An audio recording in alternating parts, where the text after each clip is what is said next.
Welcome back to Redneck Garage YouTube channel, R.N.G Performance. So there's a few things on the screen that we're going to go over. But first, I see a situation in the chat that I need to take care of so this gentleman can go to bed and get him some sleep. So I seen this and I was going to reply, but I figured, you know what, it's easier for me to just talk about it than anything. So I see JF here has a C-Force 520L, which that's the same thing as the C-Force 500 here in the States, okay? And he's wanting to lower his revs in low range for hunting purposes and for belt life. We have a few problems with that. However, it can be done. And you're at the right place, my friend, because we're going to get to it. And Scooter, I'm not trying to ignore you. I will get to you in 1 second as I know you just got up. So drink your coffee and hang in there. I don't know if Ron and Larry's going to join us. They're supposed to. They're not here. Anyway, back to JF's question. This is what I would do for you since you're using it for hunting. And this is absolutely not a recommendation for anyone else. I'm just telling this guy to do this to get what he wants. Okay, so the C-Force 520, it already has a very low spring inside of it for the CV Tech. And the thing is, a starting rate on it is like a 300, I believe, or something like that. It's high. But I understand you're trying to make it quieter. That's what I'm guessing. This is what I would do. Go to your local hardware store. Take that clutch apart. Take the weights out. Go to your local hardware store and find a washer that will fit behind that weight, but will only add no more than 2 grams. Okay? Put that washer in behind each weight. You're going to need 6 of them.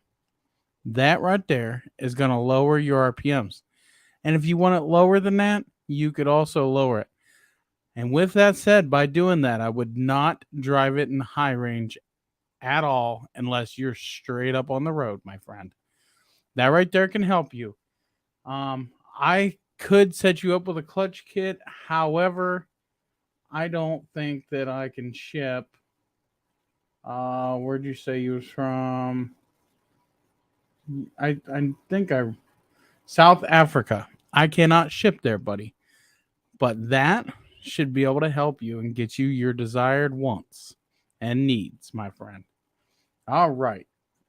Let's see. Scooter says, hell yeah, I'm ready. Let's get it going. Let me get a coffee. It's early morning here. Good morning, my friend. Good morning. I always see you commenting on my videos, and I love it. Sup, RV Fixer, where you been, my friend? You on vacation yet? Calling me a dork. So, anyway, while we're waiting on the other goofballs because they're late to everything, I have a web page. I had my mother create me a web page because I couldn't figure it out.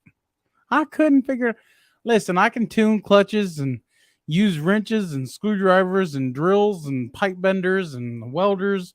But listen, I can't figure out this website stuff. So she built me a website. But before we get started, you cannot buy anything on this website yet. It is not ready. So if you want a clutch kit, you must do what you've been doing. Message me and get with me.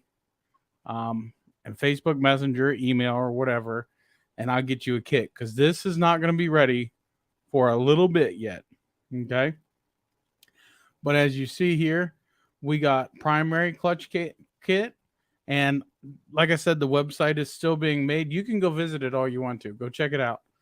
But we got the primary clutch kit, and we'll be typing and letting everybody know inside each thingy what everything does for you and how you can benefit from it.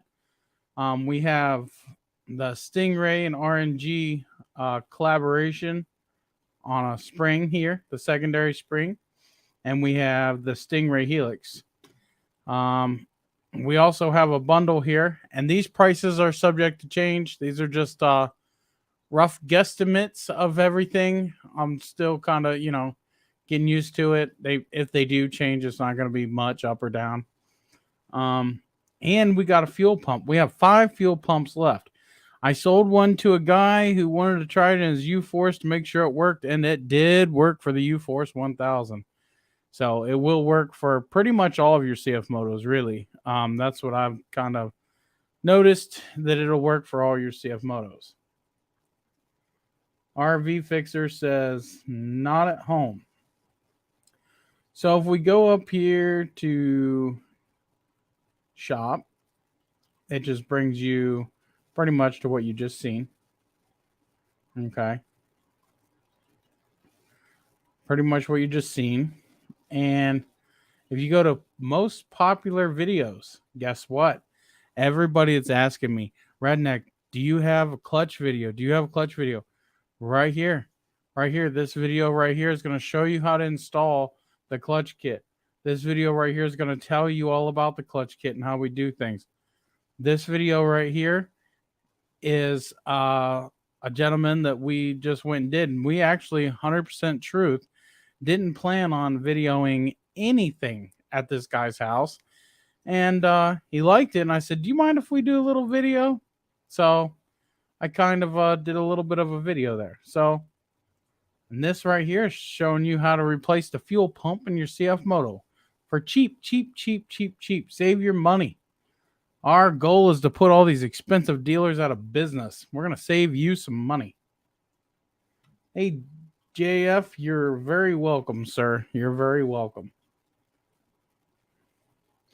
You working? You working or you drinking beer? I bet that you're sitting in there drinking beer. So if I add 2 grams to my weights, what will the effect be pulling a smallish trailer? What will the effect be in the high box side? So here, lowering your RPMs is not a good thing. It's not a good thing at all. It puts too much load on the engine. The engine's not able to work at its peak performing power. And adding 2 grams, it's just not going to perform very well. However, play with it. Play with it a little bit and see what you can come up with. You could add a little bit of a stiffer spring, but then that's going to raise your RPMs and it's going to give you the opposite of what you want. And you really can't go down any farther on a spring. You can, kind of. But it's not really going to... Lowering the RPMs on any ATV or side-by-side, especially a CVT, it just takes down the power too much. Good windy afternoon, Southern Colorado. I have a 2018 Z-Force 800. Love the side-by-side. Just a fast question.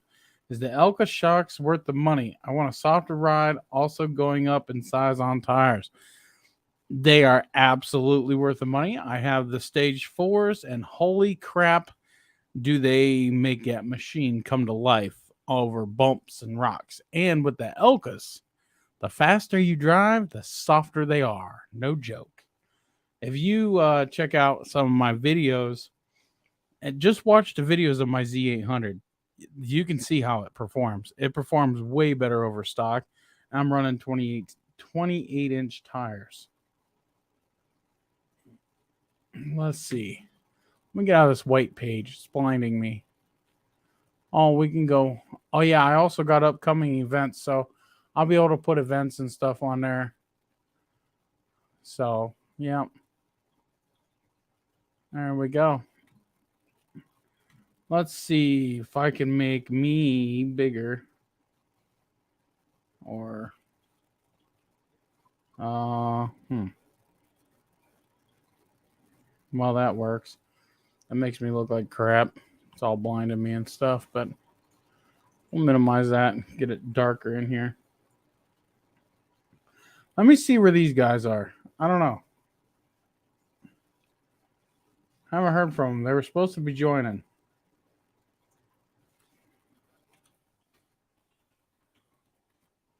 You joining? I just sent them a message. You joining?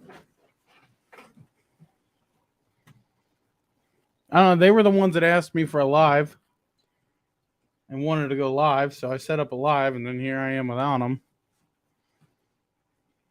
Go figure.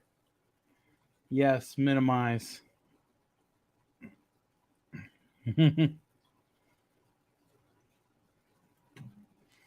So let me remove that. There we go. Took that off there. Let me see if I can. There we go. I do not know why some of my stuff isn't working tonight. Guess I'm not on it. There we go. There we go. Oops. I don't know what I'm doing. So, guys, I'm sure some of you are wondering about the go-kart side-by-side build. I ordered some Razor seats, and they should be in this week, and then we'll be working on it some more. I've been super slammed, super busy selling these clutch kits. It's actually really hard for me to get out there and film anymore. But don't worry. I will make time to film. Oh, and I got some packages going out. I got 3 packages going out tomorrow. There's 2 of them here. One's upstairs. That's just what I ship from home. That's not what I drop ship. You going to put a governor on it? No, because my kids they know how to ride, and it's not going to be very fast anyway. Let's see. Where are these guys at? Jeez. Well, let me see if any of you want to come in here and go live with me, since them guys are flakes. Click that link and you can come on video.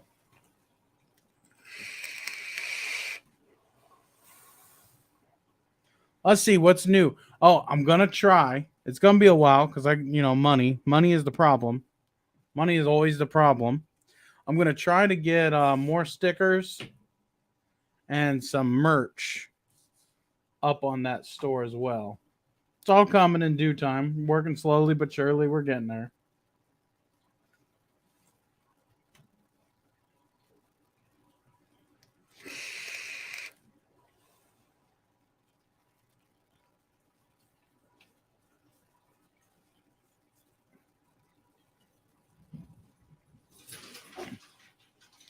Don't we all?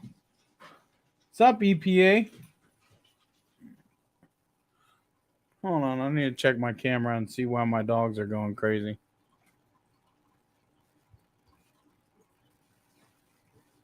Guess I don't see nobody.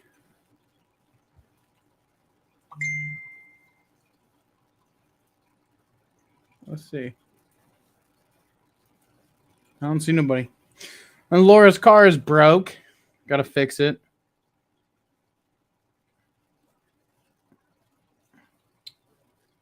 I am looking at the Stage 3 Elgas, or would it be worth the extra money for the 4s? Not.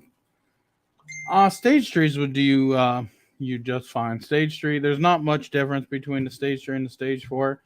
The only thing you really get is one extra adjustment, and you'll be fine with the 3s. Unless you got money to spend, then buy the 3s and give me the rest. I mean, buy the 4s. That's what I meant to say.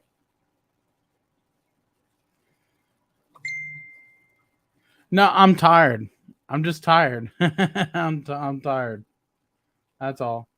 I've been working real late, and I'm kind of sick. So, yeah, nothing's wrong. Just need sleep.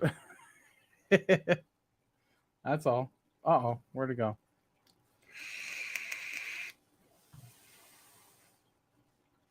If I had it, he would, he says. I appreciate it. Yeah.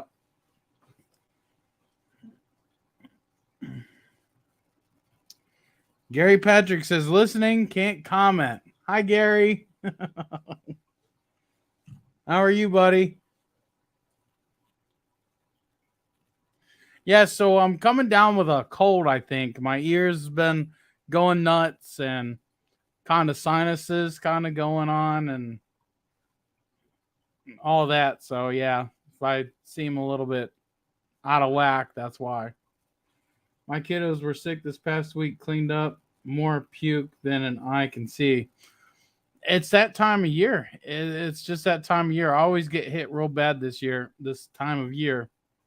And it always gets me, but I always keep going. I always go to work. I don't stay home and stay in bed. I'm not that guy. I can't do it. I would have to be like tied to a hospital bed with handcuffs to keep me in bed any longer than I gotta be because I can't. I'm not the guy that likes to sit down. And I'd have loved to have been able to be out riding or working on the cart, but I'm waiting on parts. I got some Heims in because we're going to be making new AR see, I can't even think. Tie rod ends. We're gonna make new tie rod ends, and I actually bought new spindles with little disc brake rotors. So we chicken noodle soup, tons of water, always have. Yep, we got some in the fridge. I'll be eating that tomorrow. Take a long, hot, steamy shower if you need to get the sinuses to open up. Breathe the steam in. Tip from a respiratory therapist. Yeah, that does always help. That always helps. I like to take hot baths too, but I can't never seem to stay in there for more than a half an hour. One of the kids has always got to use the bathroom. I'm gonna have to do it when they're not here. Just over 600 miles, starting to get some slap in the upper control arm bushing. Passenger side, any suggestions on better than OEM for the 950 Sport? Nothing that I know of out there right now.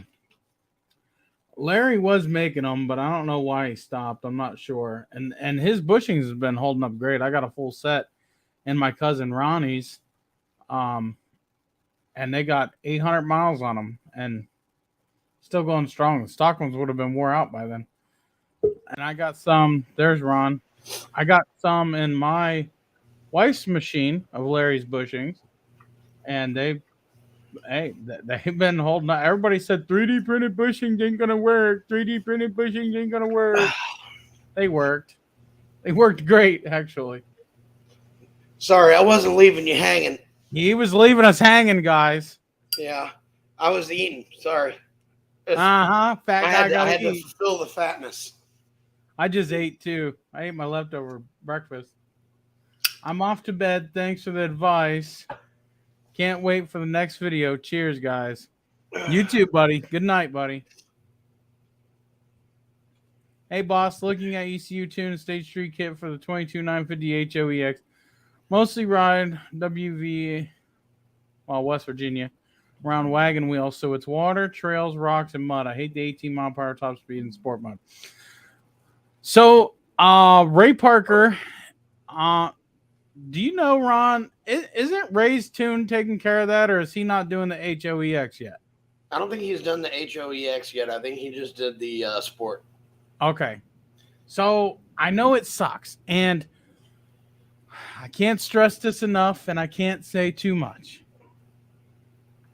There is not any other tuner out there that I personally trust, and I'm sure Ron feels the same way, other than Ray Parker. So, if you can hold out, I'm sure he can do it, or message him. I'm sure he could just do the limiter or something for you because that doesn't require tuning. And just message him. What is it? atvflashing.com. Message him, get a hold of him, and say, hey, I understand you ain't got a tune for the HOEX, but can you get rid of this limiter for me? Because all it is a button. I would gladly do it, but I'm unable to connect to that ECU. Also, for the clutch kit, I do have one. You just have to message me on Facebook. I got a list of messages. I've been trying to help people today, but it's Sunday. At the same time, I'm trying to, message me. I'll put you in line and I'll help you out. Now, I will say, most of my stuff is sold out. I got some more stuff on order coming here. but it's mostly sold out. I think I have one kit here that I could sell you. I was at a wedding all weekend, so I just got home You totally were buying unprepared. you were buying all my clutch kits. Hello. How are you, Jeffrey? David Kraft, what can a person do about squeaky brakes other than WD the pads? Just kidding about the WD. Sand them down. Sand them down and keep them clean. Keep the mud and dirt and grime out of them. And honestly, that's the best thing you can do because there is not a brake pad in this world that won't squeak in dirt conditions. On mine, I lubed with actual brake grease, the Yeah. backs of the pads, the slides, the guides, everything. Yep. Lube them up real good when you put them on, and once a year take them apart and re-lube them again. My brakes don't squeal; they never have. I've only noticed my brakes squeal when I got a loose wheel bearing. But yeah, that definitely. Yep. That was why my right front was squealed. That's how I knew I had a bad wheel bearing. Yep. Now I got a Jeffrey, left front one. Jeffrey, send me an email, buddy. I'll put it down here. And I'll put you on the list to get to, my friend, and I'll be with you tomorrow. Who uses WD-40 anymore? Silicone What? spray's way better. It is better. I do agree. That's all I use now. That's all I use now because it leaves that nice film.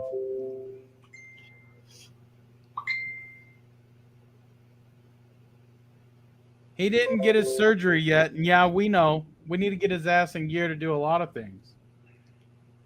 Who, Larry? Yeah. You're welcome, Kevin. I would say feeding more monsters, but that's almost impossible.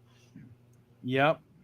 So this is a discussion that I feel like I really, really, really need to go do an in-depth video and why this is. This is done on purpose, and it's not a bad thing. He says, once my gas got below half tank, showed I had no gas, and a half tank would flash back and forth. Any ideas? So this is a fail safe. This is so you get deep out into the woods. You won't get too low on gas. When that starts flashing, you better head back. That is what I call a reserve. I don't know why CFMOTO really don't put information out there on the internet about it, but you remember your old back in the day dirt bike days, they had the petcock where it said on, off, reserve. That's a built-in reserve. So, and if you really know your machine, you keep riding it while it's flashing. You ride it long enough, the whole gauge will flash. When that whole gauge flashes, you better get gas because you're down to 1 gallon. Mine goes down to 1 bar, and when it gets to 1 bar, it starts flashing. And then that 1 bar will go away, and the whole gauge is flashing. And that means get your ass somewhere. Yep. And I personally like this feature. Is it annoying? Yes. But it's not a car where there's a gas station every other block. Well, and also the gas tank doesn't have any baffling in it, so that gauge swings a lot. Right. Yeah, there's no, yeah. Mine, unless you're sitting totally flat, it's not going to read correct. Right. Make sure the rotors aren't glazed. It never hurts to hit the rotors with a cookie. Ron knows what a cookie is. A green cookie. A green cookie. Not any other one. I've never. I don't fuck with rotors. I either turn them, replace them. Well, you can't turn the side-by-side ones. You can't turn the side-by-side ones. No. And they'll last forever. You know, I remember the old quads had a block that went in between the brake pads that was the same width as the rotor. So that when your brake pads wore out, you never ground them metal to metal. You just all of a sudden hit the brakes, and one day you had no brakes. Yep. Them were the good old days. Why don't they do Yep. that fun stuff anymore? That's because they want you to tear everything up so you can buy new. Well, it's got engine braking. It's not like you're gonna, possibly. Well, I guess you still could possibly die, but I have a really stiff rear brake pedal. Any issues selecting low range sometimes? Stiff is usually a good thing unless something's seized up. what, the brake pedal? Yeah. My brake pedal is like taking Uh, a old Chevy and pulling the vacuum booster off of it. My brakes are Yeah. freaking hard. Yep. But I can also, if you stand on them, I can lock all four tires up on pavement. Right. It also really bad that the gauge reads different as you go up and down hills. I just check in the hall. Yeah, and the thing is, it's EFI. So even if you did that in your vehicle, it's going to do the same thing. It's the only difference is a vehicle has baffling, so it helps accommodate for that. These Stops tanks the aren't gas from splashing around in the tank all over the place. right. These tanks don't have baffling, which they aren't big enough they could do that. I don't know why they don't do it. You're welcome. They want Yeah, you I sitting figured on a out. hill looking at your gas gauge going, oh God, am I going to make it out of here? Yeah. Yes, sir. Crawl off road. That's right. Same thing I do. Unscrew cap and see how much is in there. That's what I do. I'm just so used to the old stuff. You're welcome, David. They are manual brakes, no vacuum assist, so they take more force than car to push. That's right. That's very Uh, well right. Technically, they shouldn't because the master cylinder is designed for it not to be a boosted. Well, it all goes by how much leverage you have on that brake pedal. And Yeah. CFMOTO don't really give you enough leverage to make up for it. It's just a I got design flaw. this is leverage. That's leverage. Put some weight on it. But if you're some little Chinese guy, you could stand on it and not stop.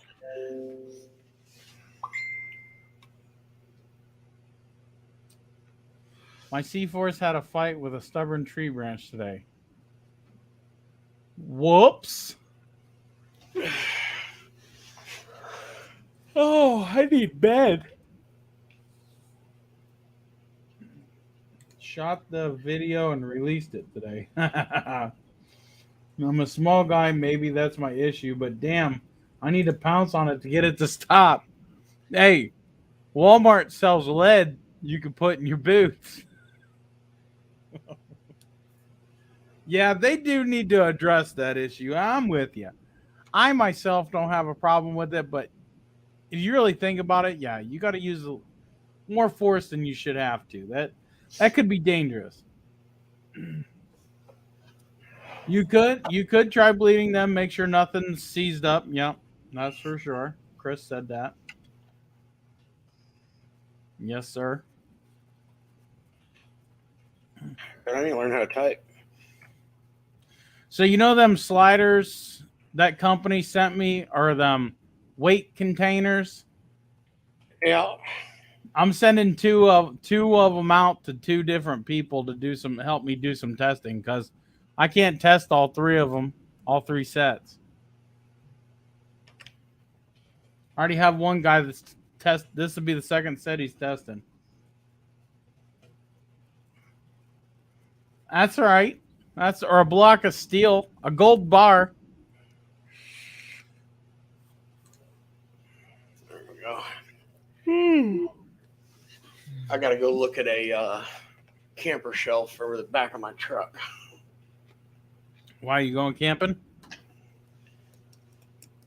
No, it's just the shell, and Mm. it's pitched up, so it'll actually throw the air over the top of the camper instead of the air hitting a brick wall and getting 6 miles a gallon. Yeah. Buddy of mine's got it, and it's It came off of a 8-foot bed white Ford truck, and it's a white camper or a white shells, so it'll look good on there. Yeah. And plus, if I decide I just want to go ride, I will throw me an air mattress in the back of it. That's right. Troy says, are we going to be privileged to do any more dancing videos? You never know what I'm in the mood to do. I have mood swings. I'm worse than a female. One minute I'm ready to get it, and next minute I'm ready to go to bed. Yeah, I'll agree with that. Search for the video on adjusting shift rod. It helps. Good deal. I only use the front now. The machine's still new. 250 hours on. I'll be honest with you, on my C4 600, I only use the fronts. I don't even touch the rears. Every time I do, they just lock it up. That's the Any tires. ideas? Huh? So that's the tires. They did it with stock too. Any Still, ideas or tips on how to keep belts down? how to keep belts down? I think I'm misunderstanding the question. Unbuckle them. No, that would be pants. Well, belt holds the pants up. Under, say, stressful condition. Is he talking about the belt temperature? I think he's talking about temps. R.N.G clutch kit helps keep temps down. Keeping your foot out of the throttle helps keep temps down. Don't it, Ron? No. What's up, Brandon? Oh. Dang, boy. He gave me $19.99. He said belt temps. So yeah, he was talking belt temps. Belt Thank temps. you, sir. Run your belt. Run your clutch setup as light as possible, so there's the least amount of friction on your belt without it slipping. I know one way he can keep belt temps down, and that's by not purchasing. Never mind. I've got an Articat stiff ass spring that I put in my secondary, and I had to peel my belt off of my secondary sheet like a Band-Aid because some idiot or on the other side of the camera there decided it would be a smart idea when I was testing the Helix to say, hey, why don't you throw that stiff spring on it and see what it does? It melted my belt to my Hey, don't blame this on me. I suggested it. You came through with it. Hey, if you're gonna test it all the way. That's right. Thank you, Brandon. I appreciate it. Number one, buddy. We coming riding up there next year. I'm making sure of it. No, we're not. Where's that? Larry's not. I am. Where Michigan. at? Michigan. Scooter, good morning, buddy. I need to get a group to go to Idaho with us. Idaho. I can't afford it right at the moment. I got thousands and thousands of dollars invested in products that are on their way to my house. Dude, it's next September.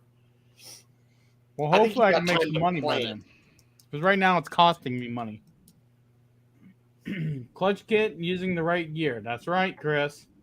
Yep. Michael Murray for science. That's right. Doing it for science. 13 days. I will be one melted belt, 2 broken belts. Year paid member. That's right. You will. I seen that, buddy.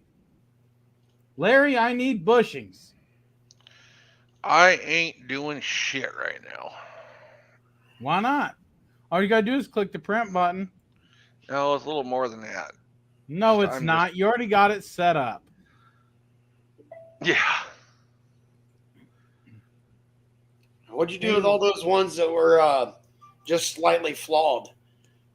Destroyed them. Threw them away. No, he didn't. He freaking trimmed them up and sold them to Current RV.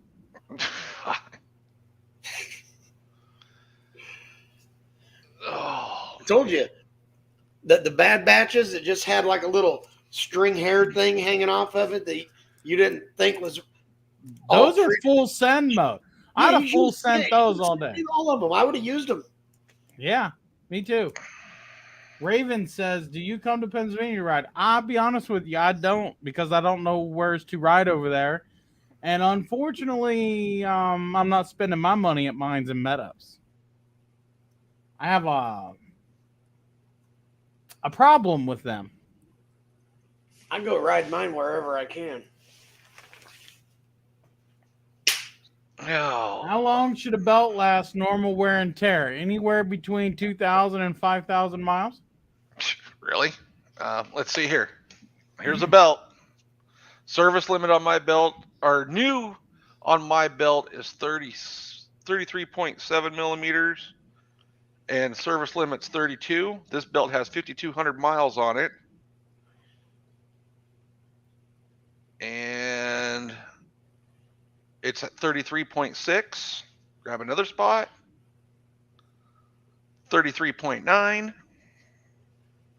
Grab Well, another spot. What's it supposed to be new? 33.7. Yeah. That's per CFMOTO. 33.8. But Yeah. this is a Utilimax belt too. Yeah. So anyway, between 2,000 and 5,000 miles. But this belt's going back on my machine. How long should a Go belt ahead and last? throw that Daco belt in mine. Troy says, "Sounds like this venture of your own business on the tube is going well. Happy for you." It's not too bad. It's not peaches and cream, but it's not too bad either. It's paying my bills, and it's somewhat slowly, very slowly helping me expand. That's how I got the website. And it's doing pretty good, and hopefully it'll keep doing good. And it wouldn't be doing that if it weren't for you guys. Larry should print some 3D brass knuckles for his badass wife. She don't need nothing. My belt disintegrated yesterday, 249 hours. Good or bad? 249 hours? Yeah. Are you part of the 530 club, or do you ride it? Well, I had that one belt smoke in a few hundred miles. Ken Bo, clock it to B1. That's going to give you your best. What's your top speed on it now? You should be up there pretty good. What, on a C-Force 1000? Yeah. Even though the C-Force 1000 does not put the horsepower to the same horsepower to the ground as the 950 does, it is very much so lacking in horsepower. Same motor, less horsepower. I don't know 95A is plenty hard enough, Chris. Don't blame you. Maybe if I can come out your way, maybe go for a ride. Absolutely. We got some free places out here we like to ride. If we go through the hassle of making some molds, do you think 90? Oh, Larry just answered that. Let's see here. Scooter asked about how my back was doing. Well, 4 days I go in for surgery. 65's pretty good. There's no reason why you shouldn't be able to get about 68 out of that machine. 65 is pretty darn good. If he goes from C1 back to B1, he'll easily get that. Yeah, easy.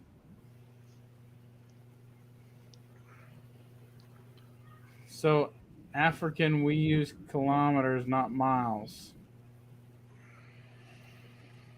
Yeah, we're backwards in the world. Yeah, we're the only country in the whole world that uses standard instead of metric system. That's because we're the only ones smart enough to. Oh, dude. That was wrong. Do you know how complicated the imperial system is? Oh my God. Yes, I do. I use it a lot. The metric system is so simple and easy. I mean, How many feet is that? Oh, you mean 1 millimeter divided by 13, and it gives you 365 millimeter metric miles? to just cut 1 inch off that board. Yeah, just say, cut 1 inch off that board, please. And I'll eyeball it and I go, that's about 1 inch. If you tell me to cut that thing off in kilometers, millimeters, or anything else, you might get it all screwed up.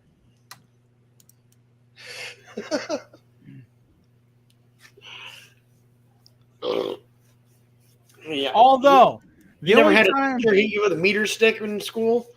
The only time you should ever use the metric system is when your girlfriend or whatever asks you how big it is. Because when you say it's 4 inches, sounds larger. Huh? So the number sounds larger. That's right.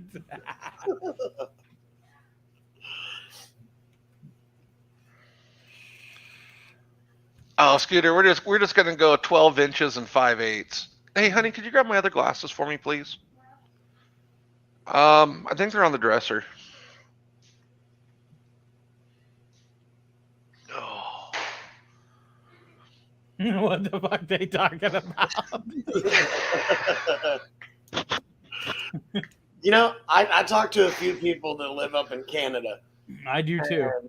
They can sit there and ramble off the difference between miles and kilometers and Fahrenheit and Celsius. Okay. Yeah. I guess you learned both.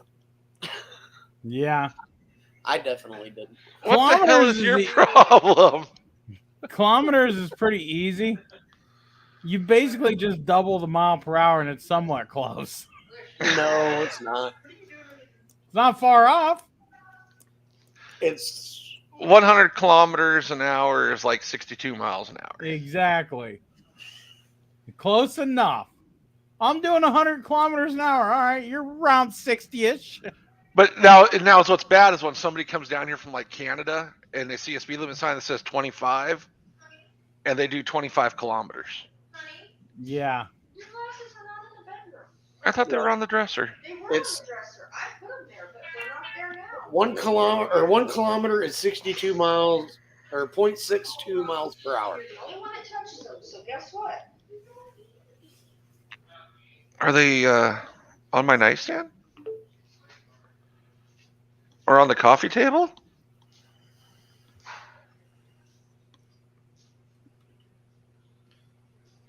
Oh.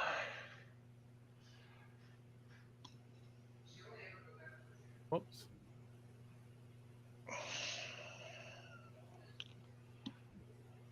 So what have you guys talked about? Anything interesting? I have a new No, I was website. late getting in here. Even later, or not as late Dang as you, though. You know, Steve, I messaged John Hester and said he needed a vacation. Yeah. He said he absolutely does. I go, I got just the vacation for you. He goes, what do you got in mind? I go, well, I'm going into surgery on the 27th for my back. I go, why don't you come down here and put my machine back together for me before I go into surgery? He goes, yeah, that sounds like a real good vacation for you. Yeah. Not if he's ever woke up to that back the day after that back surgery. The day after that back surgery sucked. Look at They're this not guy. in their black case? No. What did you do with them? What's up, boys? Guy. Yeah. Oh, I hear Katie already. oh yeah, she's always. She's always what? Oh, yeah, you're in trouble now, brother. You better choose your words wisely. It's Ian. Choose your words wisely. Don't pay her no mind. Everybody leaves when she starts talking. The only time the numbers go up is when she takes her shirt off. Exactly. Hey, Mouth Red, closed, shirt off. Red, why are you shopping on your own site? I was showing the new people and Larry. You're supposed to get other people to shop on it. Right. Yeah, but My they glasses can't. got to be here somewhere. They can't. It's all out of stock. Is that Ronald? What's up? My Oh. screen is so small. I'm on Those are my phone. I old can't ones. hardly see. I don't know Yeah, They're why in a it case says, like this. I don't know why it says quantity 1 in stock because I don't have any. Sorry. You can look on top of my printer tent. Hey, Larry, what do you think my discount code is gonna be? Redneck. I don't even No. want to touch that one. We're not. We're just gonna leave it alone. It's Is that gonna what be they were, dear? something sucks. Oh, geez, I can only imagine. It wouldn't be initials. It couldn't be initials or something, right? It's gonna be initials. I have no idea who that could be. Uh, What's up, Ronald? How you doing, brother? I'm alive. Yeah. What are we missing? I spent the weekend at my stepdaughter's wedding. Oh, That's right. are you hungover? Hey, Big Joe asked if we ever used an Not anymore. MSC clutch kit. Yep, got one right here. It destroyed primary weight blocks. Weight containers. Yeah, you're gonna test the new ones with that, right? Yes, I am. That's The a new weight blocks, surefire I'll be test. testing them with that one because I know the primary gets hot with that one. He said when in all reality for us it's only 37 degrees. So I've been Yep. looking into possible tire upgrades for my Z-Force 1000. The clenchers are okay. What do you all suggest aside from carnivores? Also, I'm in Eastern Kentucky and we mostly have rough trails. I like carnivores, and honestly, for Kentucky, the Rockabillys all day. I don't like carnivores. They're I'm- soft. I'm a West Coast guy, so I have no idea. I don't know the terrain back there at all. Kentucky is a lot of rocks, Rocks, I But can not, tell you. but not like Moab. but not like Moab. Yeah, it's not rocks that are made out of sandpaper. No. It's rocks that are slick. It would be more I like mean- you'd find. I've been running Tusk Terabytes, and I really like them. They're probably one of my favorite tires I've ever run on anything. They're really good everywhere. I don't run mud here because I just don't enjoy it. But everywhere other than mud, they work fantastic. Midwest, that would be John Hester at Hester's Motorsports. He's got you back, dog. You know, I don't like the price of carnivores. Carnivores are stupid expensive. Actually, Ian's were. Well, Ian's Tusk Terabytes, they were actually cheaper than my tires. And they're 33s. Yeah, he got tire and wheel package for just a little bit Hey, more Big than I paid Joe. for his tires. Some of the smaller size terabytes, though, always measured almost 2 inches short. Hold on. There's a comment I have to address. Mhm. I'll look at Big Joe's comment. Yeah, I've been watching them. Big Joe, I will give you a clutch kit on one condition. I knew there was an if coming. You give it an honest review. And I guarantee you, your statement will change. Gosh, What was- I hope that's not loud, Well, guys. no, see, Big Joe asked if we ever used I know Larry did. Scooter, he hasn't came to the dark side. Yet. Who's that editing? That's Ian. Who's that? Sorry. I'm just trying to get my camera set up a little bit better. Yeah, I I even had their stage kit kit in my college. Oh, Ian, still- you're- you still had it. Whose shit's Whose that? shit's echoing? Shouldn't be mine. it's yours, Ian. Am I echoing? Yeah, Oh, it was great until you did something. Yeah, no, what and is to the comment, there's a reason why it's used to work with them. Yeah, there's a reason. Is it still echoey or whatever? Nope. That's weird. All I literally did was turn my phone from like straight up and down to sideways just for like a little bit better, bigger view. And I think I said it started echoing. That's weird. Yeah, but now we can't see your beautiful face anymore. It went away. I'm gonna address this. Why do you think there aren't many Z Forces in the racing side of the side-by-side scene? Can they just not hold up? The problem is the most They're slower popular than Z everything Force that is even remotely close to being raceable is the Z Force 800EX and the old Z-Force 1000. The thing is, there's not enough people that bought the 1000s, but there's a lot of people that bought the 800s, and the 800 class is just really pretty much not there anymore in the side-by-side, or it's not there yet. Not in my area. You're going to see them a lot in the European races. Yes, European.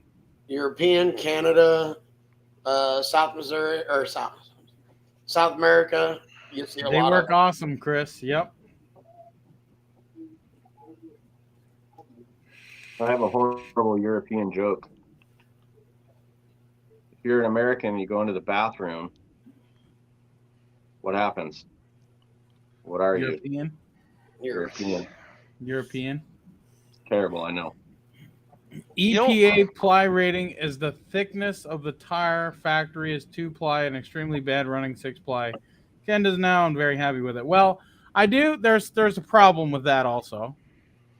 Some companies like to say, oh, you run our tires at 4 psi, they're 10-ply tires. You run them at 10 psi, they're 6-ply tires. They bullshit the bullshitter. Oh, Ian started echoing. No way. So be careful when buying tires that say they're 10-ply or 6-ply, because they're usually really not. I'll tell you this right now. The original Stag tires that came with my Z1000 are still in great shape and never even thought about cutting a sidewall on them. Dude, them things have such hard rubber on them. They don't wear out. They don't wear out.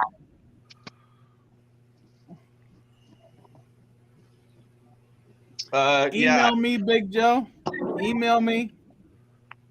And I got kits on the way.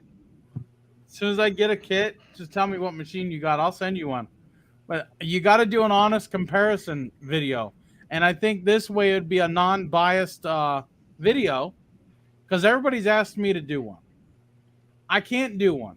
Of course, I'm an honest person. But if I do one and my kit comes out ahead, which it has, everybody's going to say, it's an unbiased opinion. So I'm not doing it. You can do it. Kind of like somebody, when the Z950 first came out, somebody showed it spanking the old Z1000 really bad. Right. It's an unbiased. Ian's seen my machine run. He was there in Moab with me. I was there in Moab with him. Except for roll down the road. I have never seen it run. And I've also never seen you run either. Oh, you'll never see me run. Did I miss something? About what? It's just a couple of kids. I know. Oh, hey, Derek showed up. I don't know. I don't see anything. But get that off the screen. Ian tried begging me not to go up Hell's Gate. That was crazy, man. I talk about sweaty palms, racing heartbeat, man. And you were just walking. He was literally like, if he would have gone like 6 more inches without us hooking him up, I literally think he would have went over backwards. His front driver tire went like, I know you even told me I was looking straight at the sky. Yeah, I had 0 oil pressure. I'm sure you guys have seen the video. It's really close at one point where everybody's I watched that video over and over again. I think if he would have bumped the gas before he stopped, if he would have bumped it just a little bit before he stopped there, I think he just would have went right up it.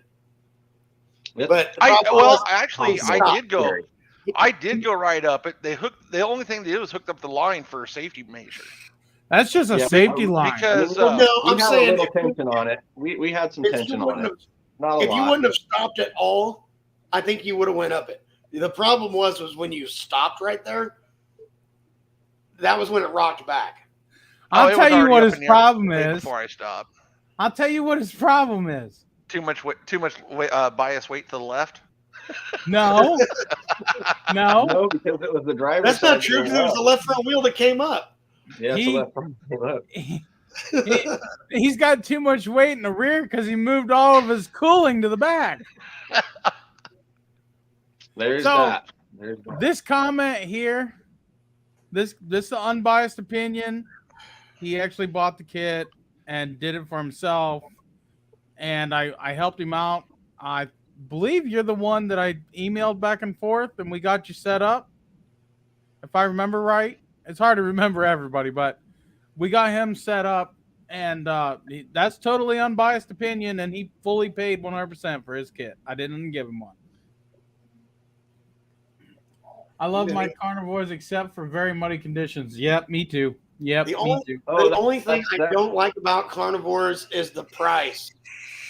That's the funny thing I was gonna say. Like, was that you, Ronald, that mentioned earlier that like tusks usually measure a little bit smaller than what they say? Yeah, carnivores are about an inch short. Okay, so check this out. So I ordered my tires 33s. They're supposed to be 33 by 10 by 15. Okay. So I got them here, and like it says, after you mount bead locks, all right, it says for the first few days or first 24 hours or whatever, inflate them to like 30 psi. That way they kind of stretch out and fit and everything, right? So yeah, that's the old NASCAR stretch your tires. Yeah. So at 30 psi, they're 33s. They actually measure 33. I put a flat yardstick across, and then measured to the ground. It was 33 inches. I mean, almost right on the button. But when you lower them to like 12 to 15 psi, they're 31s. My Mud So Light they are technically 30s, but who in the hell 33s? But who would ever run them at 30 psi? Like you're running with bricks. I mean, someone's gonna run 30 psi. My bead locks, I think I set them at like 38 psi to get them just to seal on the back side. Right. And I left them like that overnight, and then I dropped them down to 10. Shit, I set mine out in the sun and let them. How far down did they go? Did you measure before and after? Oh yeah, they dropped. When you got a drink, I was saying at 30 psi, they are 33s, but between like 10 to 15 psi, they're like 31.2. Yeah, mine are 27s, and they measure true. Me and Ron measured them on camera, and at 6 psi they lost a half an inch. At 10 psi they're at 26 and a half, basically. Yeah, that's a half an inch isn't bad. Right. Not really. I mean, they're way taller than the stock tires. That's all, and they bite better. My Mud Light 2s are an inch tall at max psi, and I'm at 29, or the 30s, but I'm at 29 and a quarter to 29 and a half with 8 psi in them. Big Joe, thank you. I appreciate it, man. You messaged me, and I got some kits coming. It's gonna be a minute because I'm having a hard time keeping them in stock. But you messaged me. I'll write your address down, and I'll send you a kit. But I need to know what machine you're running. I'll send you a primary kit. I don't know what all you're running of anybody else's, but I'll send you a primary kit to try just by itself. By itself. Ask Ken. By itself. So I ran my tires at 6 to 7 psi at Moab the whole time I was there. And even at 6 psi, my buddy pulled his razor up on my tire. I have a picture of it. He drove up onto my tire, and my tire only at that point, with the whole weight of the front of his machine on my tire, did it even show a little sag at the bottom. Crash with a bang? Absolutely not. Those things are definitely made for like big, giant, strong 4-seater machines. But they work great on mine, and they're holding up really well. Unless you own a 950, do not buy XTR 370s. I know nothing about that tire. I've never ran. I ordered 28, 10, 14s all the way around. There's a couple of comments we got to address. They ended up being almost 29 and 11 and a half, almost 12 inches wide. Wow. I couldn't steer. And the sidewalls were so soft.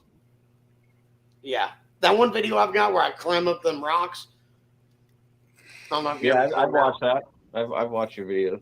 I had those on there then, and you could literally almost pinch the tread to the rim with 9 psi in them. Wow. Raymond says, do you recommend a replacement exhaust for 2022 500S? Now, listen, I don't know if RJWC makes one for that machine or not. If they do, they're a little pricey. Not a bad exhaust. They're overbuilt. They look good. By all means, if you got the money, get it. However, if you want to save some money, listen, you could pick up a cheap welder, pipe, and an exhaust and still save $300 by building one yourself. And they're super easy to do. It'll be real similar to the 600 one that I built. I did a dual exhaust and I did a single exhaust. It's real easy to do. Check out my YouTube channel on that video. And you can save money and add tools to your collection for less money. But by all means, if you, Be right back. okay, if you're not that guy and you want to buy one, see if RJWC has one, because they are nice exhausts. I won't say a bad They are loud, word though. about them. RJWC is loud. They are loud. I don't think Reds is really that loud. Not on the 800, it's not. So I see No. what Big Joe's saying there. He's running their primary kit and their secondary spring. The only place that secondary spring belongs that you have in that machine, Big Joe, is to replace the coil spring on the front of a 1-ton Dodge diesel pickup. Yeah. So let's go through the comments. Hold on. We're getting a little bit of ahead. What tire brand measures truest? Well, I know my Rockabillys are true, according to my tape measure. I know which ones measure the truest, and that is the My Rage Mojaves are dead on. Outlaw 2s, the 29.5s, measure 29 3/4 at 8 psi. Yep. They measure over truth. And But nobody wants to run those all the time. They're fucking stiff riding. Crash with a Bang says, hey, man, I have a big question for you. You gave me advice and motivation with so many upgrades. My question is, should I send my computer to MSC's tune? I'm not going to say yes or no. I will. What? No. I agree. Yes or no? Don't put yourself on the hook, just in case. See? Right.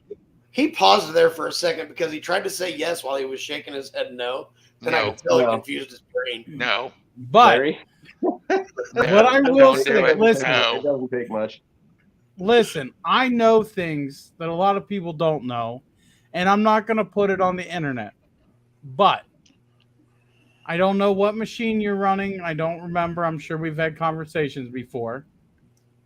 Can I go live to show you all the crazy mods? Absolutely. I'll send you a link.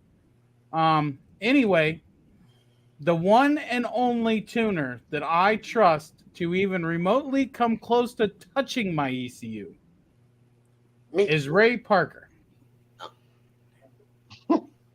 Me. He's so wrong. Me. No, don't let Ron touch it either, because somehow he'll figure out how to fold your belt in half with it. And snap the belts. Mm-hmm. What happens if we put 32-degree timing in it?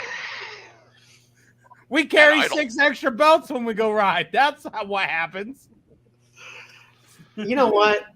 There was nothing done to my machine except for clutch work that caused that to happen. But So, with that being said, I'm not going to tell you where you can and can't spend your money. I'm not going to do that. Would I'm I not gonna spend? say Would what I? I Would I know. spend $400 for 2 horsepower gain? Absolutely not. Yeah, there we go. That's a more honest, fair answer there. Yeah.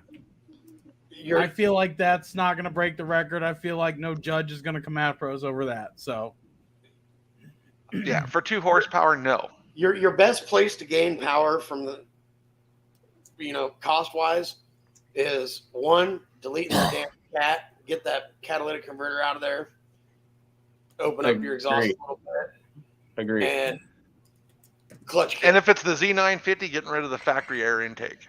Big Joe's. I'm trying to run down these. They're coming in hot.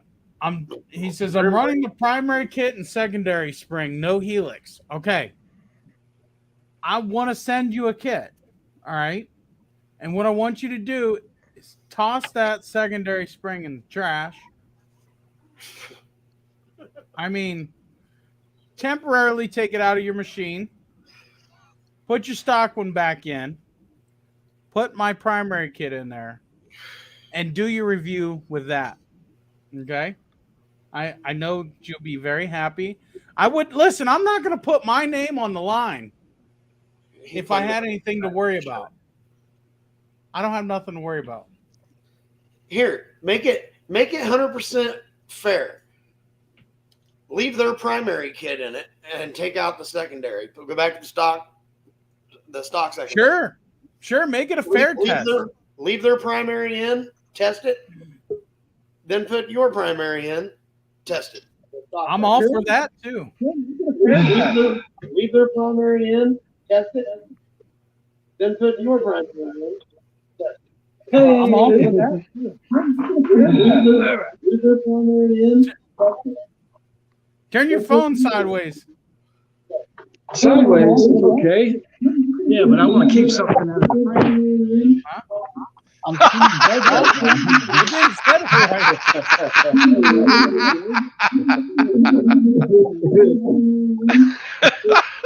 You have an old flip phone or something, dude? Ian, wipe the drool off. Look at that. I'm airbrushing my tank. Dude, I can't even see his thing is so small on my screen. I can't even see what he's got going on. It looks like there's something blue. And I'm trimming bud. I can't even see this thing is so small on my screen. I can't even see what he's got going on. Oh, man, Somebody have a somebody's TV echoing. going or something? Dude, I get a lot of Who's background noise, echoing? like a radio or something. Somebody still has their YouTube on. All right. We're going to go out to the yard. I'm getting away from this YouTube screen. Okay. Hey, There we Steve, go. I'm going to be back in just a second. I'm going to switch over to my phone.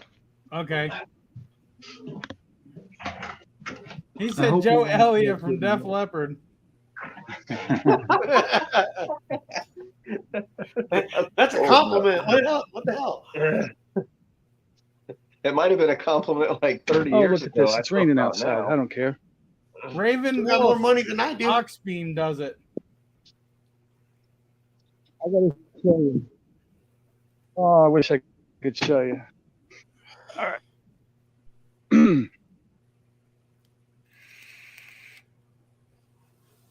We're all patiently waiting. Uh-oh. There you go. What happened? There's a good comment right there. Which one? That one that's on the screen. Oh. Can it go even faster? I have. No. I just switched to my phone. Crawl. Yeah, there I is was other hoping- options. I was totally hoping that we weren't going to get that question today. All right, let me explain. Redneck, you were so right with the Elka Stage 4s. When I put these Grim Reapers on, I got to tell you, the faster you go, it definitely gets smoother. My head used to jerk all over the place before I put the Elkas on, you know, with the stock springs. And Yep. I got to tell you, it rolled, it rocked, but it was a jarring, you know, you couldn't even keep something in the cup holder. Now, this thing screams, but what I did on the interior is a little too far. Remember, you changed the gear shift to handle and you started doing the dash. Well, here's what I did. I put these stupid switches in and got so many lights. I also did the fuel injected controller. I don't know if you could see that. No, we It's can't hard. see any. Yeah, no. Yeah, it's hard to hold this light and see it. I'm standing in the rain, believe it or not. I don't care. Can you see it now? The way I mounted it, just like you said. I also put the fire extinguishers in, the quick release, the handles, an extra belt. I went stupid with the sealant, of course. I look at the gauges. I got to tell you, when I turn this on and it lights up, it's really pretty because I'm looking at the RPM, my water temperature, my wide band. You know, I got the EFI controller for the fuel injector. Yep. I made a temperature probe and put it next to the box where the clutch is. Switch. So Hey, if my switch belt your starts to camera. cook. Hey, If my belt, what? turn your camera, turn your phone. Oh man, I'm sorry. Well, listen, Right. I told you I'm trimming bud, man. I'm All indulging. Anyway, with the clutch, I put a sensor up in there. Can you see it? Yeah. Okay, and it tells me literally what my belt temperature is doing. If I'm beating on it, I know it's going to blow soon. I did the exhaust tips like you did. Yeah. I got exhaust mufflers, and Uh-oh. Where'd he go? I don't know where he went. Look who dropped. Oh, I see that Larry's. My in pieces side by side. Sorry, I was depressed at looking at Larry's screen Right. I know. because I don't know where the other guy he's went. not going to get it back together in 4 days when he goes in for surgery. So it's going to sit there apart for a while. Actually, I'm pretty close. Yeah, sure. Sure you are. I am. It'll only be 3 hours after you get it back together. You're going to be taking it apart again anyway. Yeah. I gotta admit, Larry, you do take that thing apart and put it together an awful lot. But you know, But hey, at least it's not because it's something broken. breaks. Right. Thanks to Larry, people can invest in 8mm push pins. Because I'm sure he breaks a ton of them. I just bought a 200 pack of them off Amazon. Yeah, I got a couple of those. I got a couple, 4 or 5 of those packs. Well, you can't really beat them. I mean, you can go to Napa and spend $8.99 for like 6 of them, or you can get 200 on Amazon for like $9.99. Yeah, but as many times as Larry's taking it apart, he's down to like 8 of them in one package. That's all he's got. Well, left. he's probably ordered several bags at this point. That guy's probably still talking about his machine and didn't realize he left the stream. Well, I couldn't see what was going on with him anyway. It was so small. He fixed it. I don't know what he was doing though. Oh, I didn't even see that. My girlfriend wants to go to T-Mobile and get a new phone, so she poked her head in here. So I was preoccupied. See, look, all the parts that are off it fit right in the bed of it.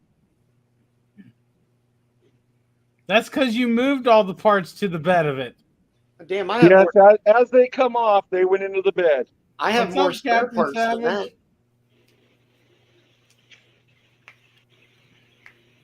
Hey, look, it looks like a 950 now. There's no bed. You guys can hate on the But look 950. at I this. absolutely love mine. We Look definitely at that got beast of an oil cooler.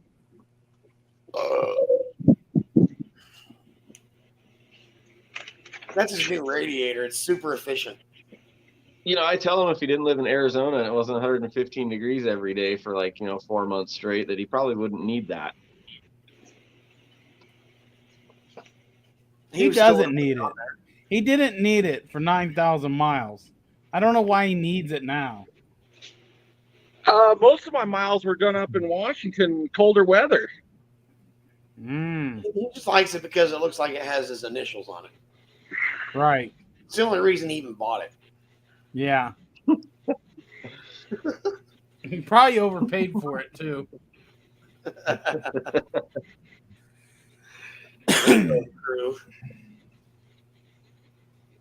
Yeah, Who's talking? what did that setup run you? Because you had to obviously run all that hose and everything for it too. Is that before or after he had to rerun the hose? What? I said, is that before or after he had to rerun the hose? Oh, what, the oil line hoses? Yeah, what did that setup run you? Off top of your head. Little over $100. Well, that's not bad. He ordered it from Alibaba. No, You're echoing. Yeah, Larry, you're echoing. Yeah, I haven't moved in 5-10 minutes, but it shouldn't be me. yeah, I'll go back to my PC. All right. The echoing gone. Damn phones. There he is. We wondered where he went. I'm sorry. I lost you guys. That's a better picture anyway. Exactly. Move the camera down just a tad. Yeah, tilt the camera just a hair. There we go. Yeah, that's better. I got. Can I tell you? Now that it's legal in New York, That's a better picture anyway. I grew 6 plants just for the goof. And let me. Tilt the camera just a hair. Oh, please. Mute your other stream on YouTube. Just for the goof.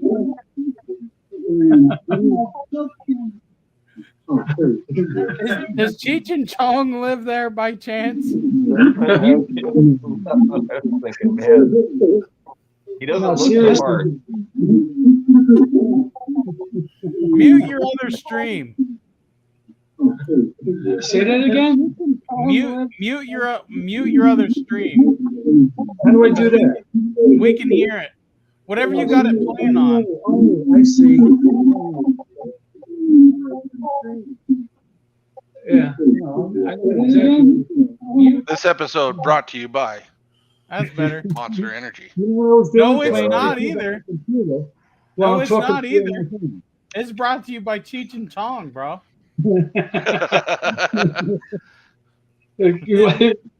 I got to take you upstairs just to my kitchen table. I mean, it's funny how boy. at the end of the season, I get swamped with all this work, and then I have to be a farmer, you know.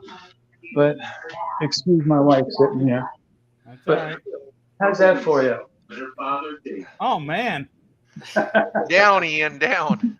Yeah. And the size of the I'm having trouble seeing. I can't even tell what it is. Oh, okay. Yeah. Oh wow. Yeah, again, redneck. Yeah. I've dealt with Main Street cycles probably half a dozen times. And each time they were, they were courteous and helpful. But the last time around, they kind of screwed me. I got on the highway and lost the cover, the front cover to the Z950. Yeah. And, it's fiberglass, it's plastic. So, long story short, I'm on the Clearview Expressway and I see something fly behind me. So I thought it was a license plate or something. So I pull over and I look at all my tags. They're all there. I didn't notice You the mean cover you're off the talking engine. your front hood? Yeah, what covers the battery. Front hood? So yeah, Man, so I The Moab in like 90 mile an hour winds with that thing at full gust, and mine never even moved. really. Well, I put those emergency. Never even budged. I made it the whole way there and back, and I was in the gorge winds. I mean, I'm talking. Some of our trucks were getting less than 4 miles a gallon because of the headwind.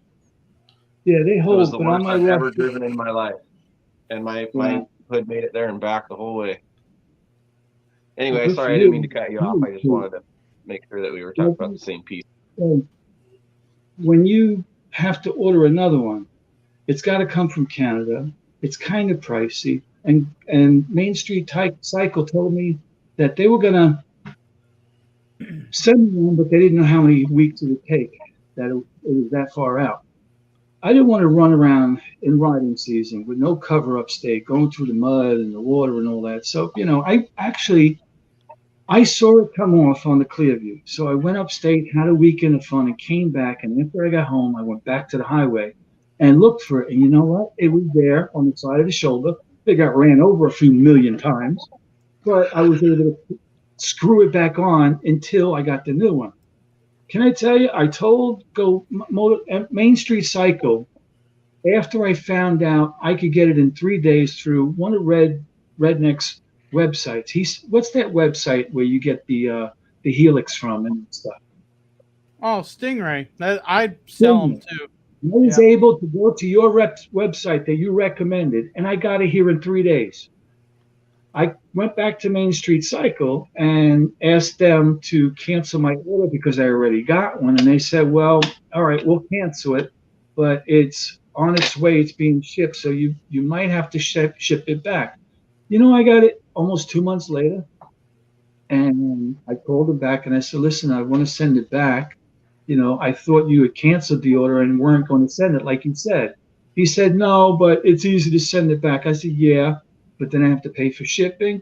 And, you know what? I wound up keeping it and airbrushing it for a backup. Right. I got a nice paint scheme on it. But like I said, I'm kind of done with doing business with Main Street Cycle simply because they weren't straight with me. And, I bought a lot of stuff from them. Yeah. I also buy a lot of stuff from Go Power Sports because I'm like a nut with mini bikes. And Right. even those guys, man, they're on the ball. They're really good people to get advice from. And when you have a problem, they listen to you and work with you. It felt like Main Street Cycle just blew me off, man. They're so busy taking in the orders and like, they're just too Yeah. busy. I don't And know, I maybe think it's that me. I honestly think that's part of their problem. They're too big for their own britches. That's just Yeah, my but listen, honest they do opinion. grow fast. I got to tell you, I watched them from the beginning. Well, their first videos. Are we talking Main Street Cycle or the plants Yeah. right at the moment? They grow fast. Okay, I'm too all right, should I? No, you're Anyway, good. I'm sorry. I shouldn't be really doing this on the internet, but you know what? We don't mind. New York, it's new now, and it's finally legal. The first time I went to Vegas and What? actually went in the dispensary, Your it was chair. funny to see a bunch of old ladies I like a don't care. candy store. It was all filled with old ladies, not, potheads or young guys like, living in their parents' basement still. I'm talking about old ladies like a bingo game, man. Right. Grown men should not be living in anyone's basements but their own. Well, What if? Yeah, I was gonna say, what if it's in your Should own not be basement? living at home. Email me or message me on R.N.G on Facebook. I'm not how do I say this? I have top of the line computer, top of the line phone, and you know what? I don't carry the phone, and I YouTube on the computer. I'm not computer savvy. I didn't join Facebook or any of the social networks because if I show you my garage, how many toys are in there? Oh man, you got to have a lot of time to get, my hobbies. I kite surf, I land sail, I motocross, I jet ski. I have the side by side now. I got toys in that garage. I'm 60. They scare the hell out of me. They are a fuel injected four stroke KX 450. Every time I start, it's brand new. Every time I take it out, it gets stronger and stronger, and it's like super powerful. I got a Raptor Yep. 700 ATV, which also screams. But packing all that stuff and going somewhere, can I tell you that Z Force 950? It takes me 3 minutes to get it on the trailer, strapped down, and I'm out of here in 5 minutes. With Yep. the toys, it takes me an afternoon to load up, and sometimes I load up the night before. You know, Yep. Exactly. That's what we do. And yeah, sometimes a night or two before. yeah. Well, yeah, I'm glad that you have your wife who like enjoys your hobbies and goes riding with you because I got three Harleys, for example. You would think on a beautiful summer hot day that you and your wife would want to go for a ride, right? I got a full dresser, I got a soft tail, but the full dress is like a Cadillac. So when you sit on the back, it's really comfortable. You know what my Mm. wife says? I don't want to wear a helmet. It messes up my hair. She never goes riding with me. I took her once. I That's- hate to say it. That sounds familiar. I gave it to her. We were on the Z Force and we were on the trail. She kept complaining the whole afternoon about the bumps in the bathroom and all that. So I saw a big mud hole. Oh my God. Yo. That's messed up right I there. didn't think it was going to be that bad. And she was pulling it out of her ears and her pants. It was so bad. Oh, the best mud holes to hit are the ones when it starts to dry, smell like cow shit. Those are the best ones to hit. Yeah, no, we You had remember one out Moab, there. don't you, Larry? Me and Moab. Yeah. Remember, I was trying to find the group, and I ran through that 20-foot stretch of just a pool of raw cow poop. That was horrible. I'm telling you, it's nighttime. We go for this last night ride of the day at Moab, right? and we're it's like so dusty that the cars are spread out kind of far. So this Yeah. nighttime ride, I'm trying to figure out where everybody went because it goes like by the highway and then it makes one kind of line down by the highway straight back to camp. And I'm like, well, did they break off to the left and take the trails back in here? Did they go this way? So I'm kind of looking for everybody.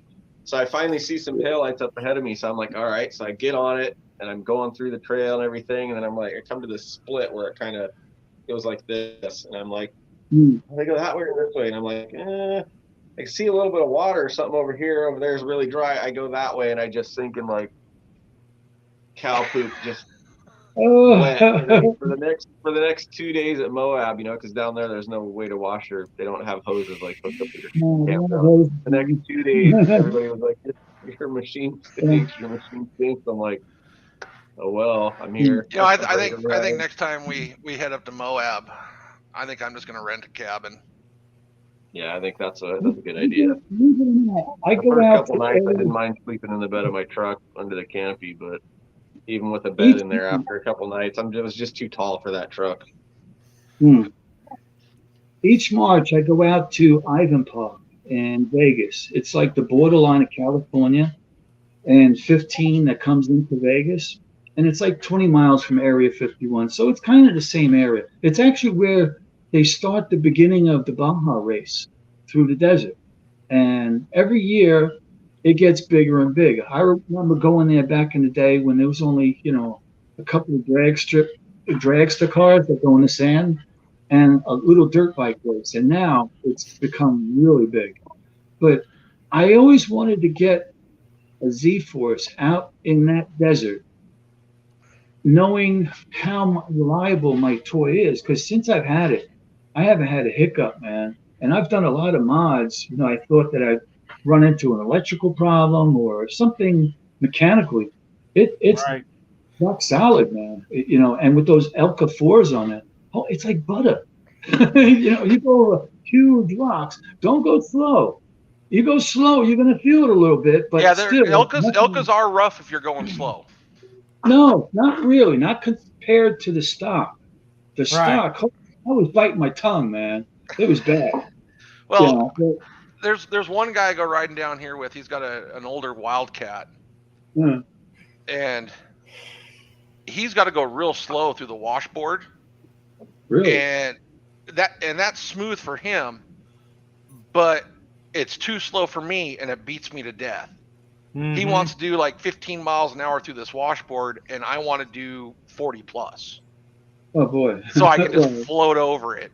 Yeah, like a boat. Ian's doesn't know what's wrong with me because I'm 3 hours from Glamis and never been.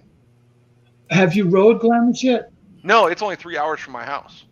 I'm curious what the tires and the setup is. With I have a track out here in Farmingdale, and New York, there's nowhere to ride unless you have private property or you belong to this one track, which is not even a track. It's a trail through the woods, and you got mom and the kids on little ATVs in front of you. When you're flying 40 feet in the air, it's crazy.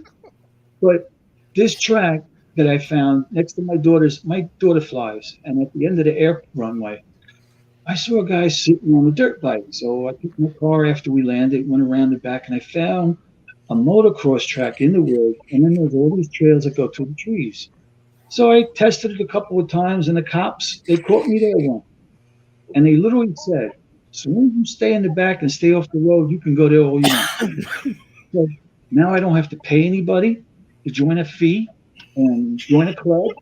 I don't have any rules. Everybody goes back there and, oh gosh, we're all, bring food and smoke and drink. And, some guys got some crazy vehicles back there. But back to driving, that sand, when you get it through your drivetrain, you said a puddle that smelled like cow poop. I went through one puddle. It smelled like rotten eggs, like farts, man. It was so nasty that, when I got home and hosed off the car, the mud literally must have been sitting in that puddle for years.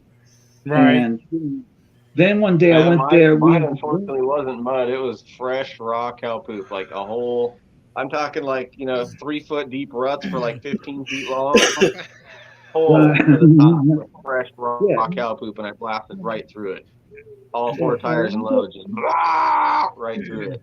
When you get It was home, horrible. So bad. yeah, No, when you our get home, machines, for what we paid for our machines, my machine did everything that all my I'll be friends at right Moab back. did. Have machines that were like 3 times the price. really. I went Hey, everywhere me and the they were. wife. I were getting, No, I wait, were wait, getting wait. people Hey, telling me. I was really I'm surprised that your telling you, machine did remember everything that we all did and had well, no issue. Ian, think about it. The 2 CFMOTOs were the only machines that didn't break. yeah, they're reliable, man. One of the Can-Ams broke and the Razor broke. Well, yeah, but when they break, they're also expensive parts, What did man. what did Jake Racer break? Oh, he lost that key, but what did he break? I don't remember. Didn't he? Steve broke Didn't an he lose it? axle or blew his Didn't? front diff. Yeah, Steve blew an axle and a diff. Didn't Oh yeah, I remember. didn't the Razor? Didn't he lose a transmission or something? You I don't know, think so. I know he lost his key that one day we were looking for it, but Yeah, you told me he broke something. I Well- think maybe he did break something, but I don't remember what. I But trust he my. I know he rolled it. Well, yeah, we have that on video. Me and the wife spent 2 weeks in Moab by ourselves. isn't it freaky the sky there at night? Have you seen, like, literally? I was 20 miles from Area 51, and every night you could see all the stars really clear out Moab.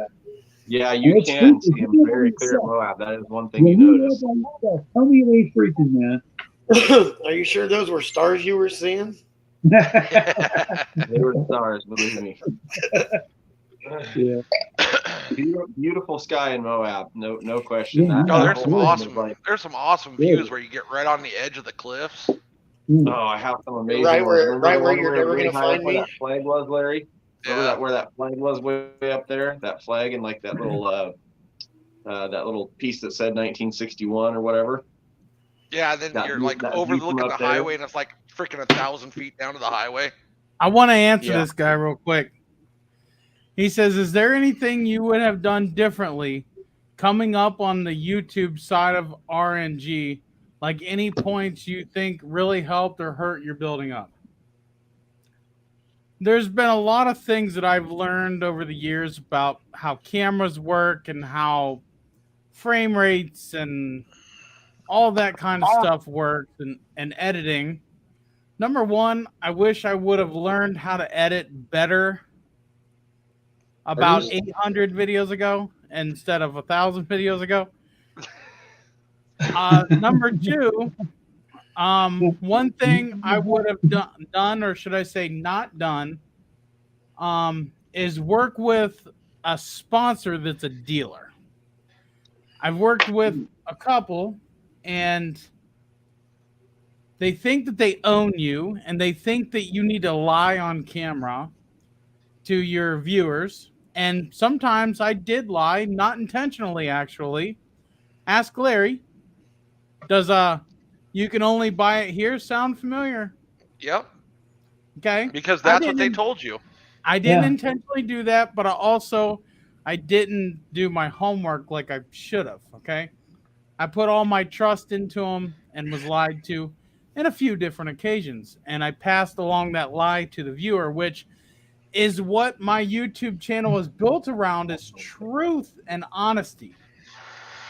Because I'm a true, honest person. I'm not going to lie to you about anything for any reason. And I feel like working with the dealers, I've worked with other companies. I've worked with LED companies such as Oxbeam, DWVO. Let's see, I'm trying to think. There's been so many along the way. I've worked with a bunch of companies, and they all wanted an honest review. And actually, Oxbeam has been my longest #1 sponsored company. They've been with me since I've had 300 subscribers, guys. They've been with me since the first year I even had YouTube, and they have been the best sponsor. But nonetheless, I guess I would say is I wouldn't work with any sponsors that are a dealer, and from here on out, I won't be letting any dealer sponsor my channel. However, I would let them sponsor a video or two, but they won't be a primary sponsor of the channel because they won't be telling me what I can and cannot do. So lessons are learned there, and it ain't gonna be happening. And you know what? When I first got teamed up with a dealer, I thought, dude, this is cool. I'm teamed up with a CFMOTO dealer. I made it. On screen, guys, it looked great to you guys. Behind the scenes, it was absolute hell.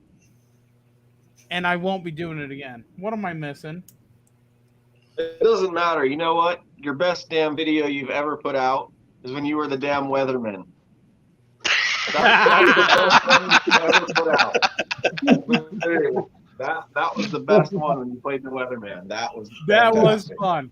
And you I know what? specifically called Larry and said that's his best video he's ever put out. That Yeah, he goes, you need to go watch that one. And you know what? My sponsor at the time didn't find it very funny. Why did Steve, I watch it, dude? See, I'm kind of curious where Gator Freighter is, because he says Northwest Arizona. Gator Freighter? That's probably Florida. Look at Scooter's comment. Yeah. So, to keep talking about that comment, Yeah. I was asked to take that video down, and I was also asked to take many other videos down that was before them sponsored. Steve? Oh, your Harbor Freight You were video. not asked to. You were told to. I was told to. I was Your also Harbor told to Freight get video. rid of my Amazon store. So anyway, be careful if anybody in my chat or any one of you guys that are watching this stream and you have a YouTube channel or you're thinking of getting a YouTube channel, get with me and I'll give you some tips and tricks and pointers. But the number one pointer is be careful of your sponsors and don't take just any sponsor that comes your way, because it might sound great, but it might not be great. So pick and choose them wisely.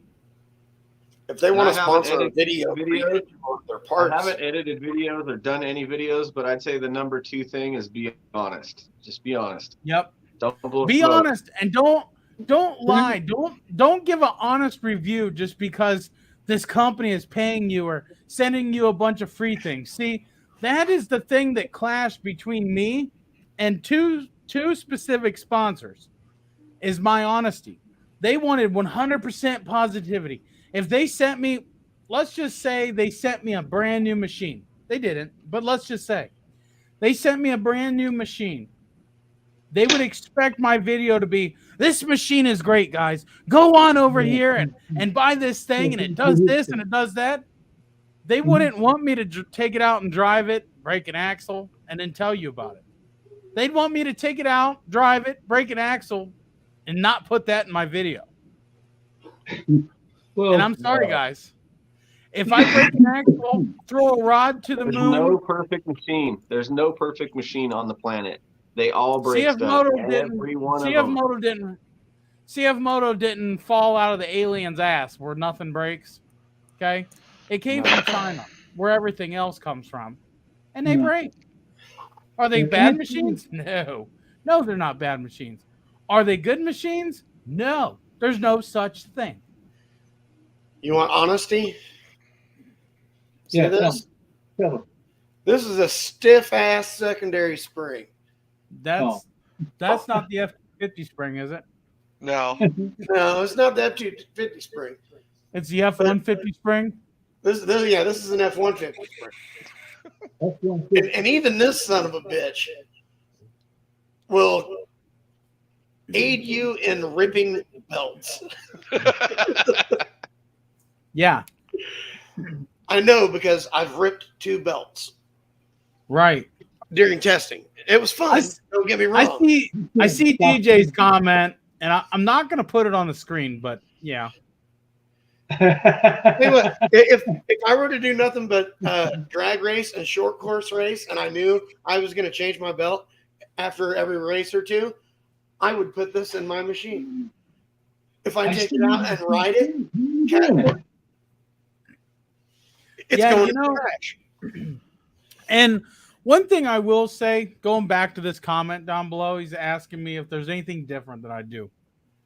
Well, I started out my YouTube channel with an iPhone 6. I remember when you started. Yes, I started it with an iPhone 6. Okay. There was definitely better cameras out there on the market, but I wasn't sure where my YouTube was going to go.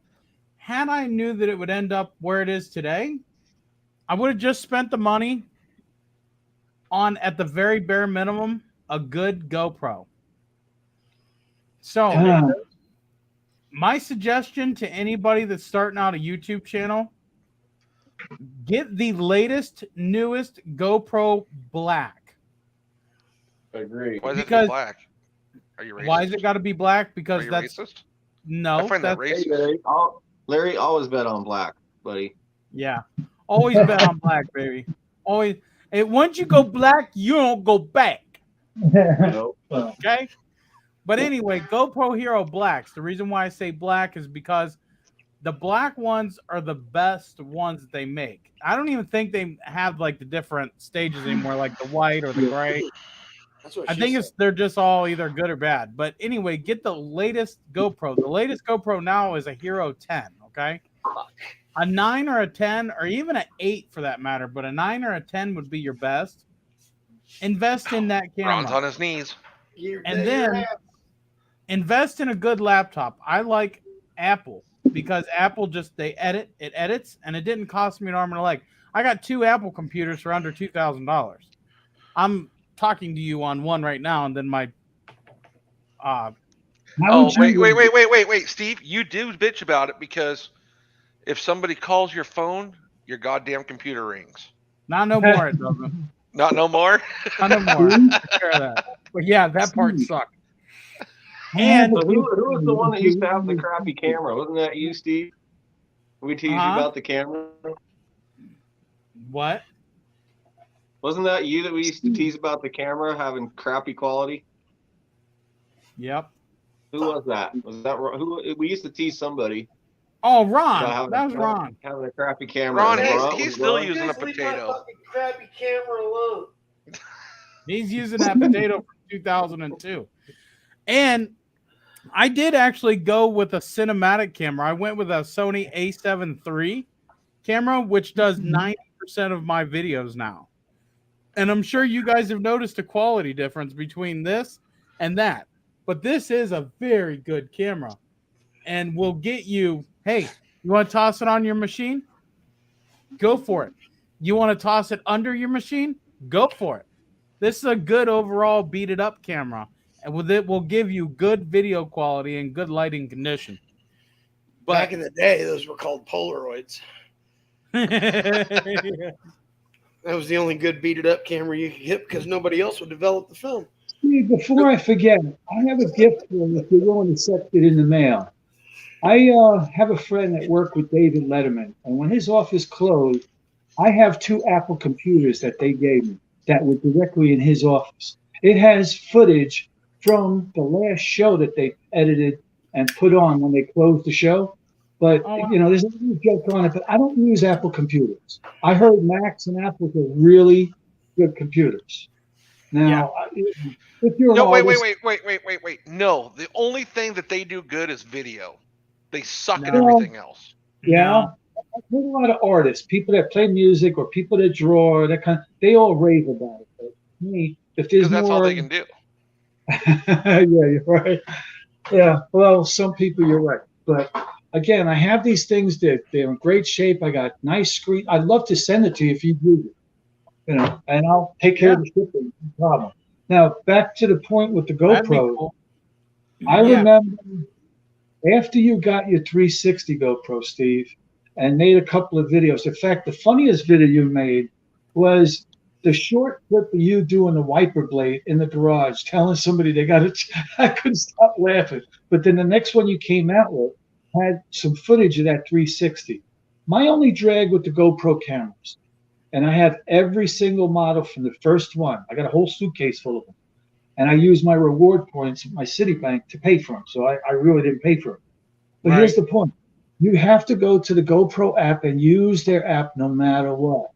if you want to edit the 360, there's no way I found on my computer yet how to use editing outside of GoPro Heroes.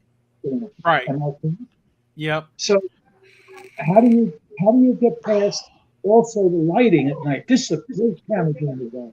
And I ran them over. I dropped them off an RC plane 2,000 feet up in the air. They are durable, but they suck at night with lighting. You can't get a good, even if you have lighting, external lighting, and light up everything, it's still poor quality. Now that Canon you're talking about, my daughter has. She also has the XL, whatever it is. She's into macro and taking good footage, and she went to some classes for it. So when you change your camera to the Canon, I could see from Steve. I've been watching you from the beginning, and remember, I'm from New York. We read shady people that are trying to pull one over on you. You've been honest from the very beginning when I started watching, and I watched you. Seriously, listen to it. I watched him grow with his video and the quality. And there was another guy that was trying to do the same thing about the same time he was. And I'm not going to mention his name, but I do have some of his cleaning products. You know what I'm talking about. But I watched him grow, and each lesson you learn from the last one. And up till now, he's been straight, honest, and if he's got a dealership that's backing him or a sponsor, he smelled the bad air right away and got out of it. He didn't linger and say, stick with them, because they do dictate how you advertise or how you promote yourself if they're giving you stuff. And I know this through my other hobbies. Now, I think when he shares how he wants to progress by being, honestly, having a job, Steve, with your skills is a great thing. But when you figure out the day that you work for yourself and don't work for a boss anymore, you're going to fly up that ladder so much faster. I retired at 38, and I had my own business for 17 years. And what I did prior to that was work for unions, work for companies, work for a bunch of assholes that climb that ladder. And then when you go back to them and help, I bought a dirt bike from a guy that I used to work in his very first motorcycle store. He didn't even give me a break when I bought it. I helped him get where he is. And here he is, being greedy, being, the way people are. So again, back to what you were saying about straight and honest and learning from each mistake with the videos. I'll tell you, you're right. You're getting there, man. You're getting there. Yep, exactly. And that's the thing. And when I started YouTube, I didn't know where I was going to be. I didn't know where I was going to end up. I know Crawl says, yeah, but you got to like this backing you. That's a real big part of it. Yep. He says, I hear the camera quality and editing skills. I never thought one of my first videos would be my most viewed and my sloppiest camera and editing work. And that's very true. Yeah, it's funny. You know what? Some of it is, tacky or funny, but it gets better. Yeah, it does. And you'll learn along the way. I got upwards to 1,200 videos or something. Oh, man. And what the hell is he doing? And anyway, you learn a lot along the way. And the biggest things that I learned is camera, editing, and be wary of your sponsors. And right now, my business is taking off enough where I'm able to sponsor my own channel. And it may just stay that way because sponsors are clowns. And they think that they control you and own you. They see, if you let them know from the beginning. He tried that. Yeah. Uh-oh, where'd he go? He froze. Uh-oh. It's colder up north. It's colder. He froze. It's cold. It's freaking cold here today. Oh, whatever, dude. I'm tired of hearing you say it's cold when it's 75 and 80 degrees. It is not cold. That's what normal It's cold. range is. Hey, CFMOTO Side Rider. I don't know It where was he really went. cold last year. He totally froze. Like he's froze. Just He smoked out. maybe he's still alive and he just smoked so stoned. What to do? There he went. Oh shit! That was a I lot don't of know what trimming. happened. Huh? There was a lot of trimming. Yeah, he was definitely pruning that Christmas tree. That plant was. I don't know how tall he was, and I couldn't tell, but that plant was like a foot taller than he was. DJ said he smoked out. LOL. Well, yeah, you learn, His phone got so stoned it wouldn't work anymore. right? You know, I just now read that comment. That's not funny. And I didn't spill my beer. I don't even have a beer. I had Mountain Dew. See? That's a dew beer. You know what I was drinking most of the weekend? Huh? Okay, everybody likes the hard apple cider, right? Like the bush apple and shit like that. Mm-mm. And then people are talking about mixing Mountain Dew with beer, and they say it tastes good. Well, I had never tried either. So I decided to take Miller Lite. I mixed 1/3 Miller Lite. I mixed 1/3 Mountain Dew, and then 1/3 Crown Apple. And I filled up my tumbler with it. And I tell you what, that is amazing. And I drink That shit all sounds like weekend. something that would just make me puke from the Oh get-go. yes, it sounds absolutely horrible, but it is not. It is so good.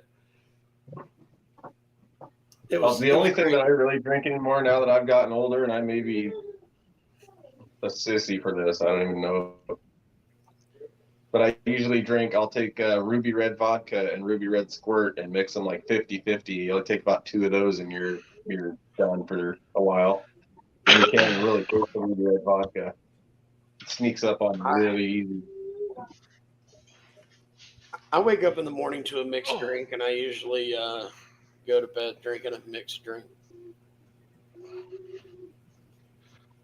I'm bad, Bad. but I'm not an alcoholic.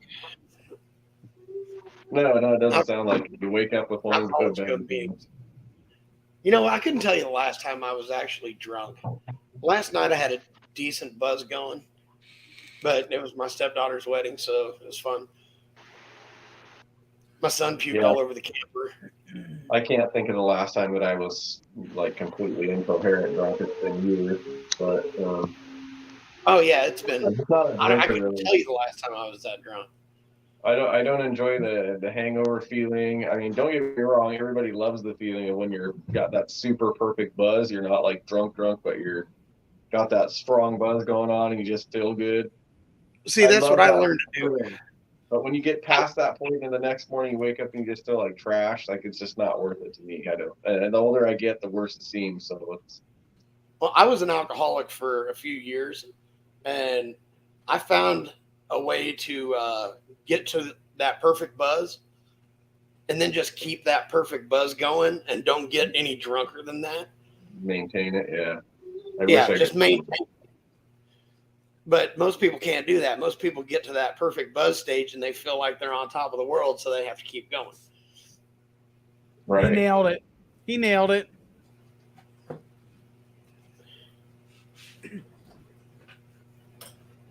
He nailed it.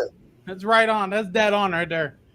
Well, no matter if you drink 1 or 30, drunk is drunk. Yep. Ask Red. We weren't riding. My 2-liter bottles were already pre-mixed. Yeah. Yeah. But like I said, most days, well, pretty every day, I don't even get a buzz. I just drink.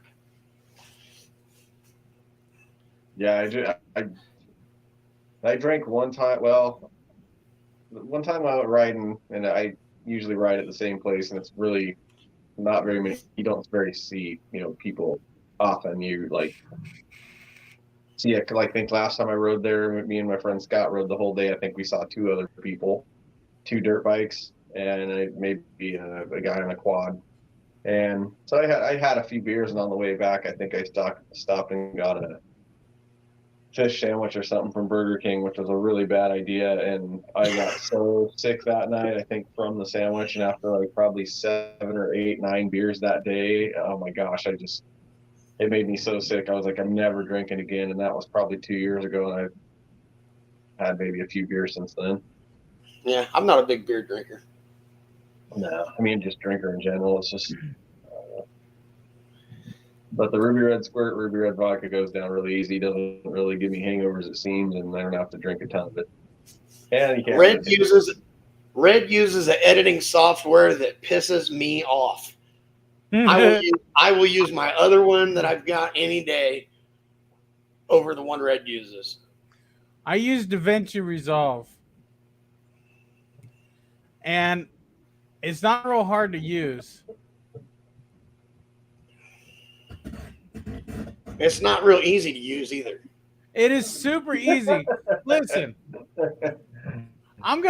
you know what? I'm going to edit this video right now. Watch this. Kind of like that stupid little video I made that I posted. I did that on my phone. That was simple. I got onto that and I'm like, I'm up here in the help button trying to read through shit on how to do it. So when you want to cut something, you just cut, delete,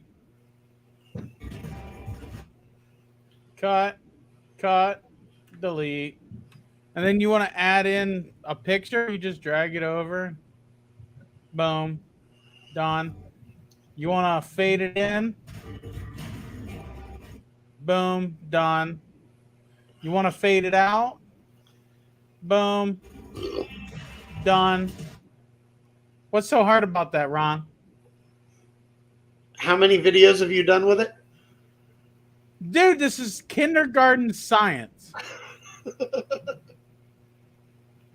You only need this button,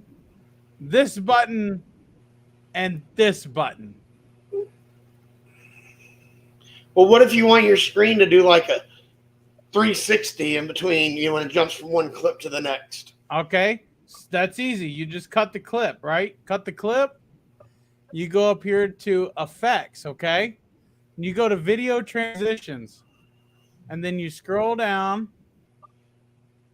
And you can do all kinds of shit. You drag it in there. See? Cut. You want to rotate? Okay. No. Shut up, Larry. It's gonna lag because I got so much shit open. It's a Mac. What do you expect? There he is. Hey, Larry, I got so much stuff running. But yeah, Ron, it's super easy. It's super simple. That's why I use DaVinci Resolve and nothing else.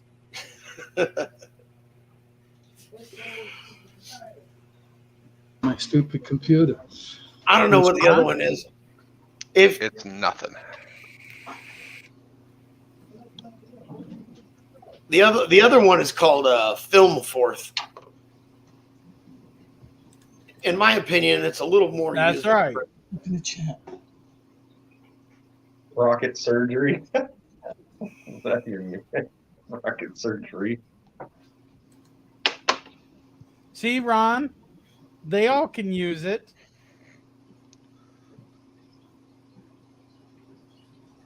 Did that say behind the scenes? Did that say behind the scenes instead of behind the scenes? Yep. Yeah, Yeah. behind the seams. I I think he's a Where'd he go? I think he's a streamsys by day. Yeah, no. He likes it behind the seams. behind scenes. There we go.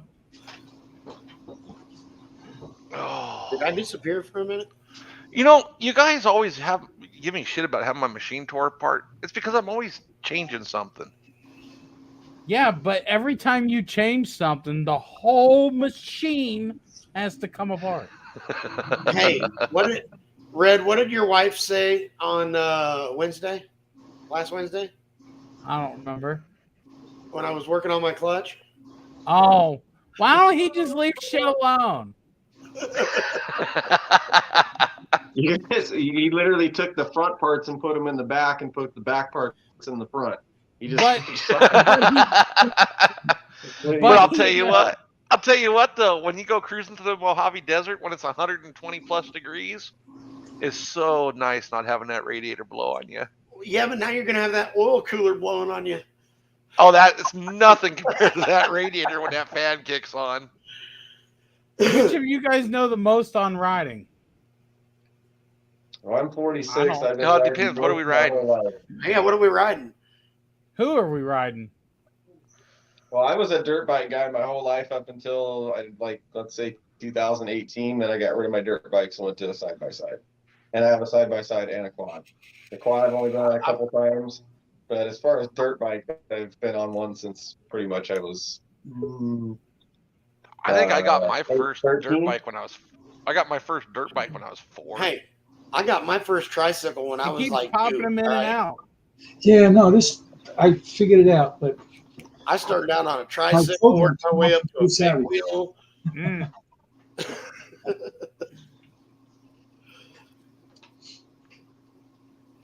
Right, Hey, one of the 115. He says a cage comes with age. Yeah, that's the thing. Yes, that's my favorite saying too. I've Ask never heard Side that Rider one. how long it About a took him to year ago. install those doors. I Hey, felt bad actually, for him. Side Rider, that's not true. Some It's people get true. hurt and can't ride quads anymore, and they have to go to something else. When I used to hang out in the desert, we used to fly kites and sit in this buggy. And then I brought, it's a sailboat with wheels. It's called the land sail. All the guys that used to get pulled out the buggies and dragged across the desert now ride in these nice little safe sailboats. It's the same thing with me and that Raptor 700. I think that thing screams. Now riding the CFMOTO with a roll cage, you could roll me over all you want, man. I'm not going to get hurt. But that Raptor, I've seen a kid almost rip his leg off with one of those things. His leg got caught up underneath the back tire. Oh my God. But, Yep. I've had that same with happen. the dirt bike. I used to jump a triple. Now I go over each one, one at a time, because, one day I had a kid with his mom on a dirt bike on the pro track, and I'm in the air. This mop of hair is in my face, and I come down right on this kid's dirt bike and bent it like a pretzel. I thought I killed the kid. And then the mom goes, "No, I told him not to stay on that track. He shouldn't have went. Don't worry, you don't have to buy him another one." And I'm like, I felt terrible the whole ride home. So Gator says he's riding 90, 95 max. Well, Gator, let me tell you what happened. I almost killed the wife. And You I go? think she almost killed me once we lived. Yeah. It was the end of August. We went from Laughlin, Nevada, cut Yeah. over into Bullhead City, I know exactly where that is. and went up and over to oh God, what's that little town that has all the donkeys in it? But there's a little town off in the back with a bunch of little donkeys, kind of an old ghost mining town. Went down to Tupac 66, and then went from there down to Lake Havasu and back at the end of August. Yeah. That's when when I made the decision the radiator's going in the back after that trip. Yep, Oatman, that's the place. So what happened with your wife and We both ended up getting heat exhaustion really bad. They yeah? do, CF Side Rider. Hey, I want to know if hey Steve, do you know if the guy I think is side by side Outcast is his channel? He's got a Z950. Recently been having problems with it. Yeah, I think he got it all taken care of, but did he? yeah, he had to fix his diffs, and that poor guy, he's had problem after problem after problem. Did he ever get his electrical, we'll call it electrical, problem sorted out with the machine just dying randomly? At this point in time, he doesn't know, but it runs. It is running. Okay. And he was showing us bolts. The disc bolts. I just had a guy got his ECU back from Ray Parker, my favorite tuner. Got a 950. He's a local guy. Called me the other day. Got my ECU back. Now my machine won't do nothing. Oh, thank you. Saving me that trip. So It's running great now. yep. It won't click. It doesn't do nothing.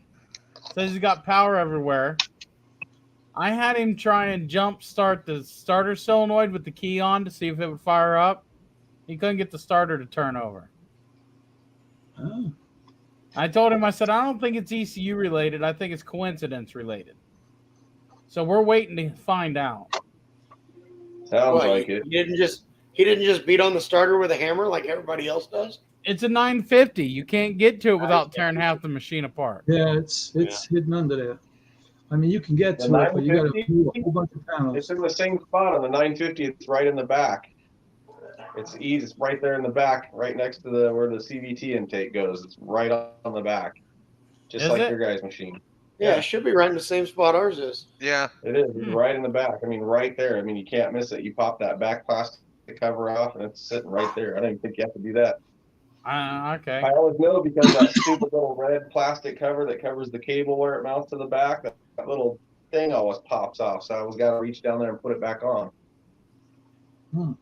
Yeah. Let me try The red battery cover, the cable cover for the nut. That little end always pops off. I'm always reaching down there putting it back on. You know, they make starters on there now that says specifically, do not hit with a hammer. Yeah, it's people. It's the first resort. They get a hammer and they last. Where it hits the flywheel, Next thing you know, they bang the hell out of it until it does. and next thing you know, they're going to be putting it on the bottom of gas tanks for when your fuel pump goes out. Do not well, I mean, it's really bad when they have cars that, the oil pan has it in the fucking molding that says do not jack here. I changed Where do you have to be to do that? I changed the stock battery in the 950 to the lithium, and I cleaned up a lot of the wires around the front. But the solenoid there and all the harness, it's pretty easy. I added a lot of accessories, rock lights in it, the bar light. But did you say solenoid? Yeah, there's a solenoid up in front, isn't it? Solenoid. Yeah. Sorry. Solenoid. I'm sorry. I speak better when I light up. Yeah, it's good. It's good. Again, the harness on these things, it's pretty easy to work on. I've got a number of vehicles, and if you don't know from the beginning, like if you build something, of course you know when something's wrong right away. But when you buy something built already, you got to go through the harness and learn a lot of the tricks. And if it wasn't for people like Steve, oh boy, not for nothing. I was second guessing every mod that I wanted to do, but once he came out with a video that said, "Yo, this works," and shows it, man, it's a confidence booster. But when you're, second guessing, sitting in your garage by yourself, and you don't got a buddy that has a side by side. By the way, Steve, what do you like riding better, the quad or the side by side with the roll cage? Quad. Really? It's got more balls, right? It's only a 600, but it's more fun. Well, why do you like it more? I'm curious, I can rip on it. Yeah, I'm curious too. I can rip on it easier. And I don't know. I ride it harder than I do the side by side all day. All right, guys, let me ask them this. All right, now that you're riding the quad, I remember you enjoyed riding with your wife where she's in her side by side, you were in yours. Now that you're on the quad, I bet you're looking back, in fact, sometimes even losing her. Am I right? Yes. Yeah, so you got to slow down, man, and wait for the lady. Ron rode with us. He knows. All right, so I'm not right. Not wrong. But again, I'm curious why you like the quad more than – because I love the Raptor. I have a lot of I got the skid plates and some extra weight on it, but the suspension is set up for my weight and it rides really good. It's Right. just so powerful, man. Raptor 700s have more balls than they need to have. Yes, and I do stupid things like I'm 60, and what I'm saying is you'd like to ride that fine line of adrenaline, where you almost lose it but you're in control. I do that, and then I do these stupid things, and I keep forgetting I'm 60. That dirt bike and Raptor, man, they're gonna kill me. The side, They are the, Gators. the, They are. the Z950. What's nice about it is you can take somebody with you. So if you Right. go and do stupid And make stuff, them poop you're their gonna be pants. right. when I ran my wife through the mud hole, oh my God, it looked so funny when we stopped. You know, I'll the never wildest forget dirt bike I ever owned, and it's probably a good thing I sold it. Stole it. Stole it. Sold it. Yeah. Was a Kawasaki KX500 two-stroke. Yeah, they move. I had a That They- thing CR500 was for a while. that thing was literally a freaking just an engine with two tires. Yeah, It was KX500 is just nuts. Started every time. Am I right? yeah. It still is. That bike scared me more than my Yamaha R1. I had a CR500, and I think it was an 85, which was the first year of water cooling, and it was the year of the most horsepower because they figured out that it had a little too much, and then I think 86 they toned it down just a few horsepower. It was scary, man. Like anything after third gear down, I was just always just scared I was going to accidentally crack the throttle, getting whiskey throttle by getting bucked or something. That bike had, I mean, it felt like it had 100 horsepower and like a 250-pound frame. It was crazy, but it was fun. Really, really fun. I trail rode it everywhere. With the four strokes and the I like the old Quadzillas. MJ, they I'd love actually to have another still one. do make it in Canada. They still have it in Canada. Well, that's what they call them in Europe too. They're still the Z-Force 1000. Well, I think he's talking No. about the classic, like He my is, 1000. and they still make it. I know a couple of guys that have them, but they're really beat up. All I know is the power band on the new four strokes. When you tap that throttle, it's power all the way through. I've owned mine 4 years now, and I've still not gotten out of third gear. I'm telling you, that thing flies. I mean, I've gotten on fifth and sixth gear on open roads and fields, but on the track, I'll be lucky if I drop in a third. And I put one of those recluse core clutches in, so you don't even have to shift with the clutch. You can leave it in gear, come to a dead stop, and it'll idle without taking off until you don't hit that throttle, man. It just takes off. It's kind of like what Honda used on the 250 they put out there for a while. The automatic one? It was automatic, or you had the hand clutch. Yep. Yeah. Yeah, it's just a couple of more shoes less inside the clutch basket. That's it. Yeah, the Recluse makes it like anti-stall. Like it won't stall. You can't stall it. Because Honda did that on the 250s for a while for beginners. Yeah, but you know what? If you're going over the top of a hill and you're on the throttle and then you get off it, it disengages until you hit that throttle again to kick in. So sometimes it like I've gone over the top of hills and then hit it again and it lurched and just it was to take off out of my hand. To me, in my honest opinion, really the only time that you need one of those is if your bike does not have electric start. Because if you stall your bike and you have electric start, all you got to do is push a button and it fires right back up. Now, I had a KTM 525. When I bought it, the starter was bad. So I did not have, I had to kickstart that thing everywhere. When you install that thing, me and like two other buddies would take turns kicking on it to try and get it to fire. I finally fixed the starter with the new updated parts. I'd hit the button, it would fire immediately. But I'm telling you, when I was kicking and kicking on that thing. Yeah. Yeah, it was the most frustrating thing ever. How tall are you? Like your KX, all my KX bikes have always been high, and I'm on my tippy toes. Now, when you're trying to kick a bike and you're on one tippy toe, it gets hard. Yeah. With the new kayaks, they have this capacitor in there, so it doesn't need a battery.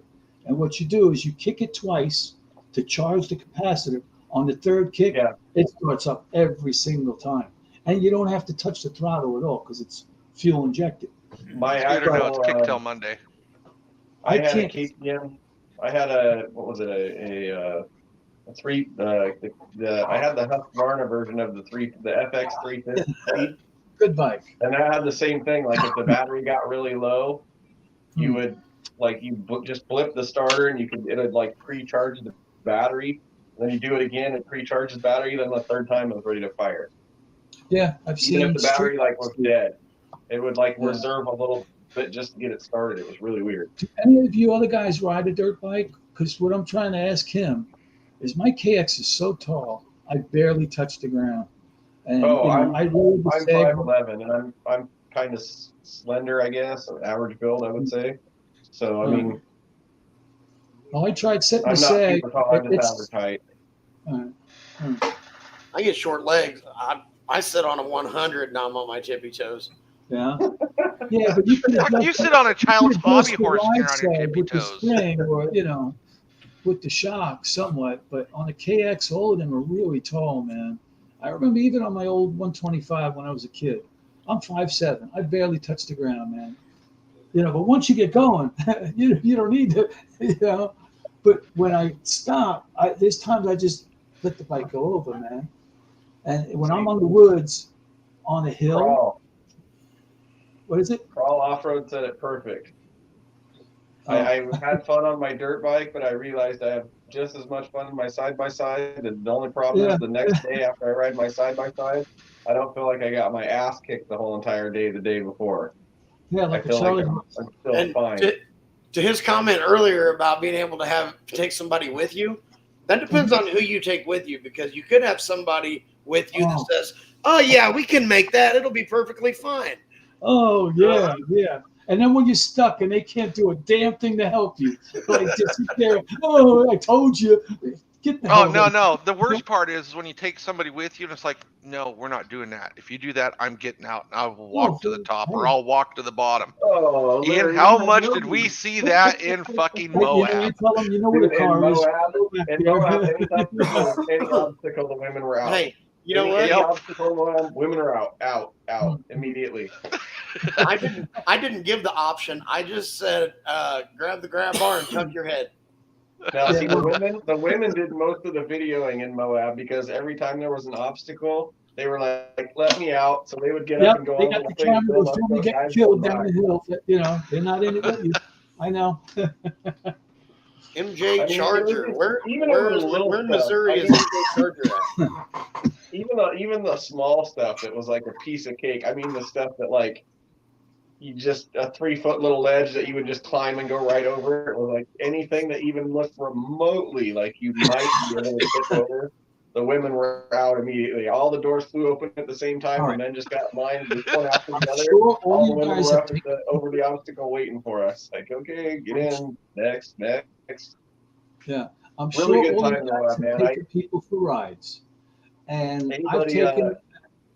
Anybody that rides should definitely put, I think, Moab at least once on their bucket list, and spend a good 5-6 days down there because you're going slow enough to the trails that even though they're only 5 miles long, well, you're only doing 5 miles an hour most of the time because you're crawling over this, crawling over that. There's a couple high speed sections here or there, but put it on your bucket list. It's amazing. The scenery. I mean, you got snowy mountains on one side, sunny mountains on the other, White Peak Mountains in the far background as far as you can see, and then all the mountains that come towards you. Just the scenery is just the most unbelievable stuff I've ever seen in my life. So totally amazing. And the riding up there is a blast. Yeah, if somebody rented them out there, they'd make a killing because I would have to ship mine from New York, probably by truck all the way there and meet it when it got there. I've shipped equipment to the desert when I raced the land sailing, and it's a nightmare going under the plane. But when we used UPS and shipped it all the way there, sometimes it got damaged along with getting there late. Yeah. if they rented side by sides at that place you're talking They about, do. They do. They do. Really? They do they have plenty of them. They're really expensive. They're like Oh, I don't $800 a day or I something save all ridiculous. year. I got nothing else to do but save all year to do something like that. Yeah, But they're yeah, I expensive, didn't notice. and you don't need a decked out machine to do Moab. Yeah. I couldn't tell you how many stock rental machines I'd that. love 1,000, CFMOTO, the new 1,000 would be nice. With the raised tires, not the stock tires, of course. But I think the only thing we've seen that was rented out up there, Ian, how would I do was it? Kawasaki's, the How would I do a Terryx's. Google search? Yeah, but it wasn't And even the KRX 1000. It was the Teryx, the regular Teryx. Yeah. Remember how many of those you passed, like tour groups you passed on all those, and they were doing Yep. all the obstacles, and you're Steve, isn't that the one you like? But What? now Yeah. but they were doing everything Yeah. on Hell's Revenge, which was pretty mellow. Yeah. Yeah, that's really weird because Hell's Revenge was like at one point it was like some of the worst stuff up there, and then at the other point it was like, oh, we're just I kind of don't riding care. on I would through and save get good all scenery. year just to go there to have the Yeah. opportunity to do that. So long as it didn't break down, but I definitely wouldn't bring the wife. Like literally, I've taken a half a dozen girls riding. It was only one that was cool to hang out with and ride. She was a diehard, worse than me. But everybody else, like you said, they get out. They gotta have the cell phone. They gotta take your picture while you go through the mud hole, whatever it is. I try to, have fun and like explore places I haven't lived before. I don't want to go to the same place where I know the trail over and over again. Each bump, and you like to Well, I can go tell to you, new when we places. went to Moab, I had watched a bunch. I knew we were going, so I'd been watching a bunch of videos to find out like if there was any trails that I absolutely didn't want to go on. So I was watching Yeah. video after video after video, and there almost seemed to be a consensus that on 7 Mile Rim, there's this one spot where you make a left-hand corner and it goes up, and then as you go up and you're leaning really heavy to the left already, like driver's side heavy, just really heavy. And then you got to make a right-hand turn and climb a wall as you're already leaning. When I You're saw talking that, about there on that. Are you you talking can about see there on that that big coming. What ledge? you do is just tighten the you rope, can see that this coming. trap. Yeah, What on else the can big you ledge. You can see do? that coming a mile before you get to it. You can see it coming a mile before you get to it. As soon as we took that right hand and came out on that peak, and it was like a mile ahead of me, and I could see it, my palms started to get sweaty. I started to shake a little bit. I'm like, oh, His this butthole is started where to everybody leak. agrees. This is where everyone agrees that this is the most pucker spot in all of Moab. Is this one spot right here? Oh So no. I'm sitting in there white knuckle just like this the whole time, and I'm like, I'm Yeah, almost but when there, you I'm get almost there, past and I'm that, like, I'm Are- going up, are you- and I got up there, and it's like pure relief. And then as soon as you get up there, you have to drop down another sketchy left. It's like straight down to like 30 feet. yeah, but going up that first part, once you get past that like extra adrenaline, not for nothing. I Hey, love getting there was scared, no shit, and almost adrenaline. losing it, and then grabbing it adrenaline back at wasn't the there, it last was second, fear. and then I get off and say, "Holy shit!" For a few minutes, that rush is. The worst part for I get Ian, to do that, and the I'm like, worst part for Ian at Moab was boy, the here we first go. ride of the day. And it was a simple little area, but he calculated his tires a little bit wrong, and his rear tire hit a rock and it bounced him, oh, and he's teetering on the side. He cliff. couldn't get out of his Two machine tires, fast Of enough. a cliff. I was like literally Yeah. teetering over the edge. You know how the machine, like when it wants to teeter, yeah, but it teetered like this, and down to my left was like a 70-foot cliff. can I tell you guys something? I mean, know my so heart, many my married heart husbands stopped. I was who like attend. trying to get my stuff off as fast as I could. I jumped out, and like for 45 minutes, I was like this. I mean, I was like, it was so scary. My life Where I live flashed in town, before my eyes. It was that scary. Like legit, I saw my kids, and like it was like, oh, that's scary. It's something you go to your grave with, and nobody ever experiences it but you. And here's the thing: I live in a town where I got a bunch of husbands that the fun they have is chasing that little white ball, playing golf. Picture Steve trying to play golf. There's no way in hell. All of us right here on this camera are going to go out sliding on our ass with so much fun and memories. that most people don't get a chance to do. I'm being serious, man. I know guys, they've got a family. Saturday, they got to go shopping with the wife, and they got to do the to-do list, and the kids ruin the day. Sunday, they get a break for themselves, but what do? They go play golf, chase a little white ball. For the money they spend to join a club here in New York, I could buy 5 Z-Force 950s. I'm not kidding. I just want to watch Steve show up at the golf course with his golf cart. Oh, man. There you go. See, that's the thing. Then he'll have like a golf club that's like oversized, with fucking neon lights on it, and all kinds of, Yeah. If it's got bling, then it's. You think they would let that fly? I think it's only 7 horsepower, bro. Hey, it almost looks more like the golf ball collector at the driving range because of the type of metal you use. Well, the right height. If he hung a net on it, it would pass. Literally, if he hung a net over the front bumper, it would pass. And he'd say, "I'm the ball collector. That's all I do is play with balls." Right. Oh God. I should send you one of these gifts. I started to show you before I lost you in the yard. On the back of my side by side, I got this little hand. It's a light, LED light. And when you hit the first button, it waves at you. When you hit the second button, it gives you the middle finger. I gotta get. You need that for your drive home. Get that for Steve's buggy, man. I gotta. That's right. And I want to see it on the videos all the time. I don't need that. I got a PA on mine. I'll just let you know. Jeez. And probably with an amp, right? Like a 100-watt amp. Nah, I got a CB in there, so I got the PA that runs off the CB.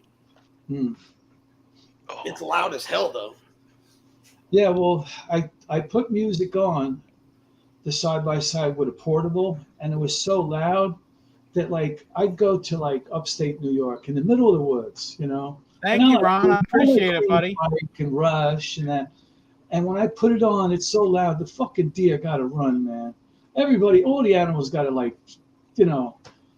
it's so quiet. And then I crank up the radio, and it's got a lot of bass, it's got a subwoofer. So it kicks a little more than a regular radio for the side-by-sides.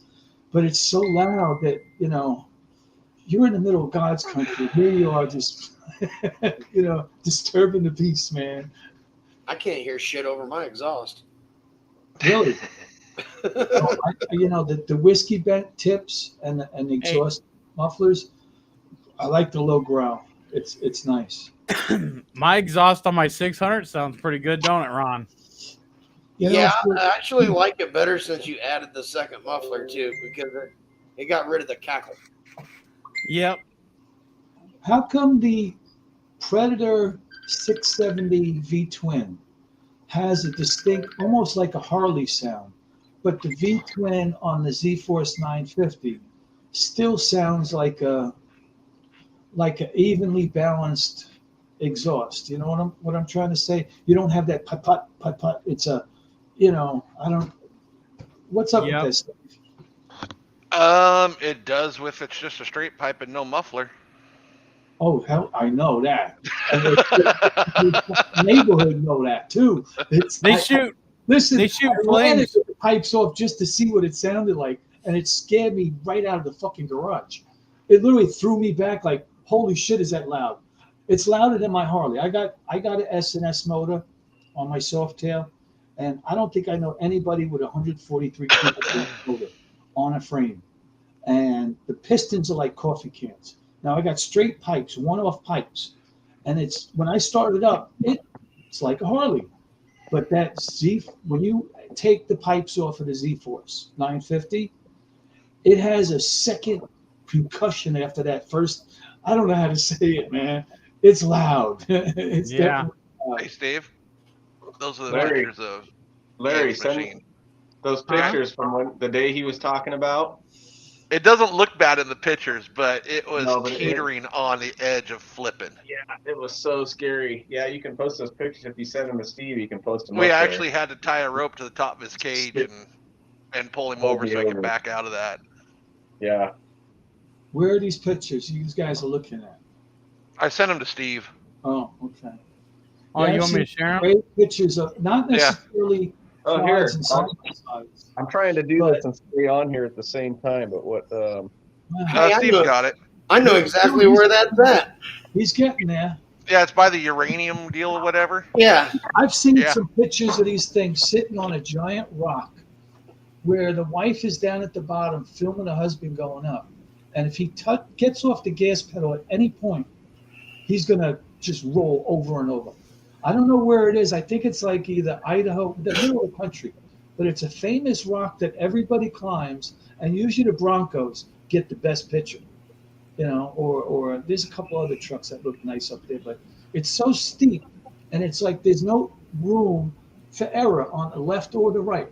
If you don't stay in the same track mark that's there, and it's dry. You're not getting it done, Steve? What? You're not sharing those? I already did. No, they never came up. It never came up. No, they didn't come up. Seriously? You get No. them. That looks just like a background, a blue background, like part of a car. Oh. So MJ Charger, Stellia, Missouri. Yeah, that's the kind of terrain that I saw this thing. It's just a round rock that everybody climbs up. It's like a quarter mile long, and it's steep. So You know, that doesn't look that bad, but it was. She was ready to flop. So let me tell you, it doesn't look that steep, but I'm 5'11", okay? That ground was so steep where that, and then what happened was that left front tire started to slide down, and you can see where right there where the 70-foot drop starts right there, like probably 7-8 feet down outside my door. Now my machine, my right rear tire there actually teetered up like this, and the machine kind of thought, should I go over? And then it slowly went back down. Well, I looked outside my door and I could see that so close that my heart just started racing. And anytime I would touch the gas, that front end would just start sliding down more. So I'm 5'11". When I got back in that machine to drive it, my forehead was at the top of my driver's door panel. That was how much of an angle that was. You had a 300. Oh, Steve, go back to the other picture. I had to reach up in and go back pull to the handle and pull out because it was at such an angle. Look at that sexy blue ass 2018 Z1000 in the back. Oh, shit. Oh man,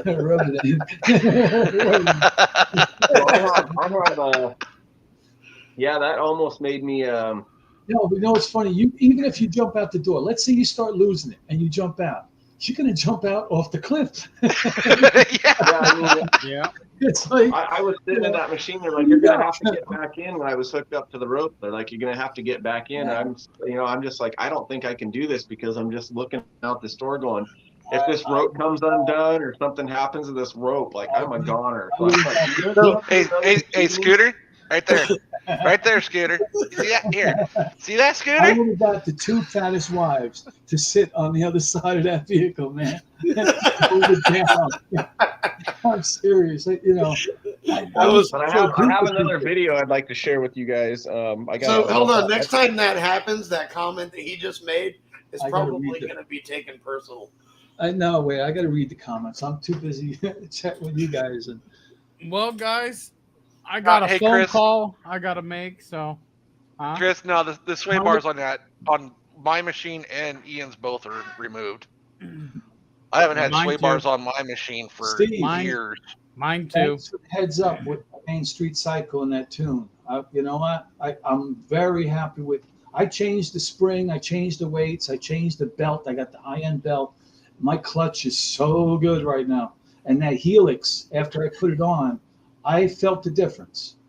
But, again, I haven't even touched the fuel controller yet. I've driven it with the stock setup and the clutch advice you gave me. And I've had to do anything else to the vehicle. And it climbs up hills. And top end, I still have, I did 70 in the snowstorm the last time we had a snowstorm here in New York. And it goes, Yep. Steve, thanks again for the advice, man, and keep up the good work. You're welcome. Yeah. I'm still seeing. I'm still waiting for somebody to hit my top speed. I got a video of that. I should post it one day. I do have a YouTube channel, but you know what? I did my top speed. It's right around 80, but he just said he did it in a snowstorm. Yeah, I I did. am not going 70 in a trail model. Oh man, no, In it a was scary. snowstorm. It Hell was no. scary because I was hugging the road, and then Neither one of you two are going to convince me to do it either. when I went around the car to pass it, there was a vacuum that sucked my front wheel right toward their bumper, man. I don't know how it happened, but I saved. I'll never drive that thing more than 60 again. There's no reason to. 70 is moving, man. It's Especially in the moving. snow. Yeah, I know. It was just nobody else was out. It was so cool. Yeah, but All I right, did. guys. I topped mine out at Steve, 86 miles an adios. hour Peace going out, down man. I-10. Yep. See ya. Guys, nice talking to you. I hope Yep. to do this again, and I'll show you a better video of all the mods. Not for nothing, but thanks for the help, man.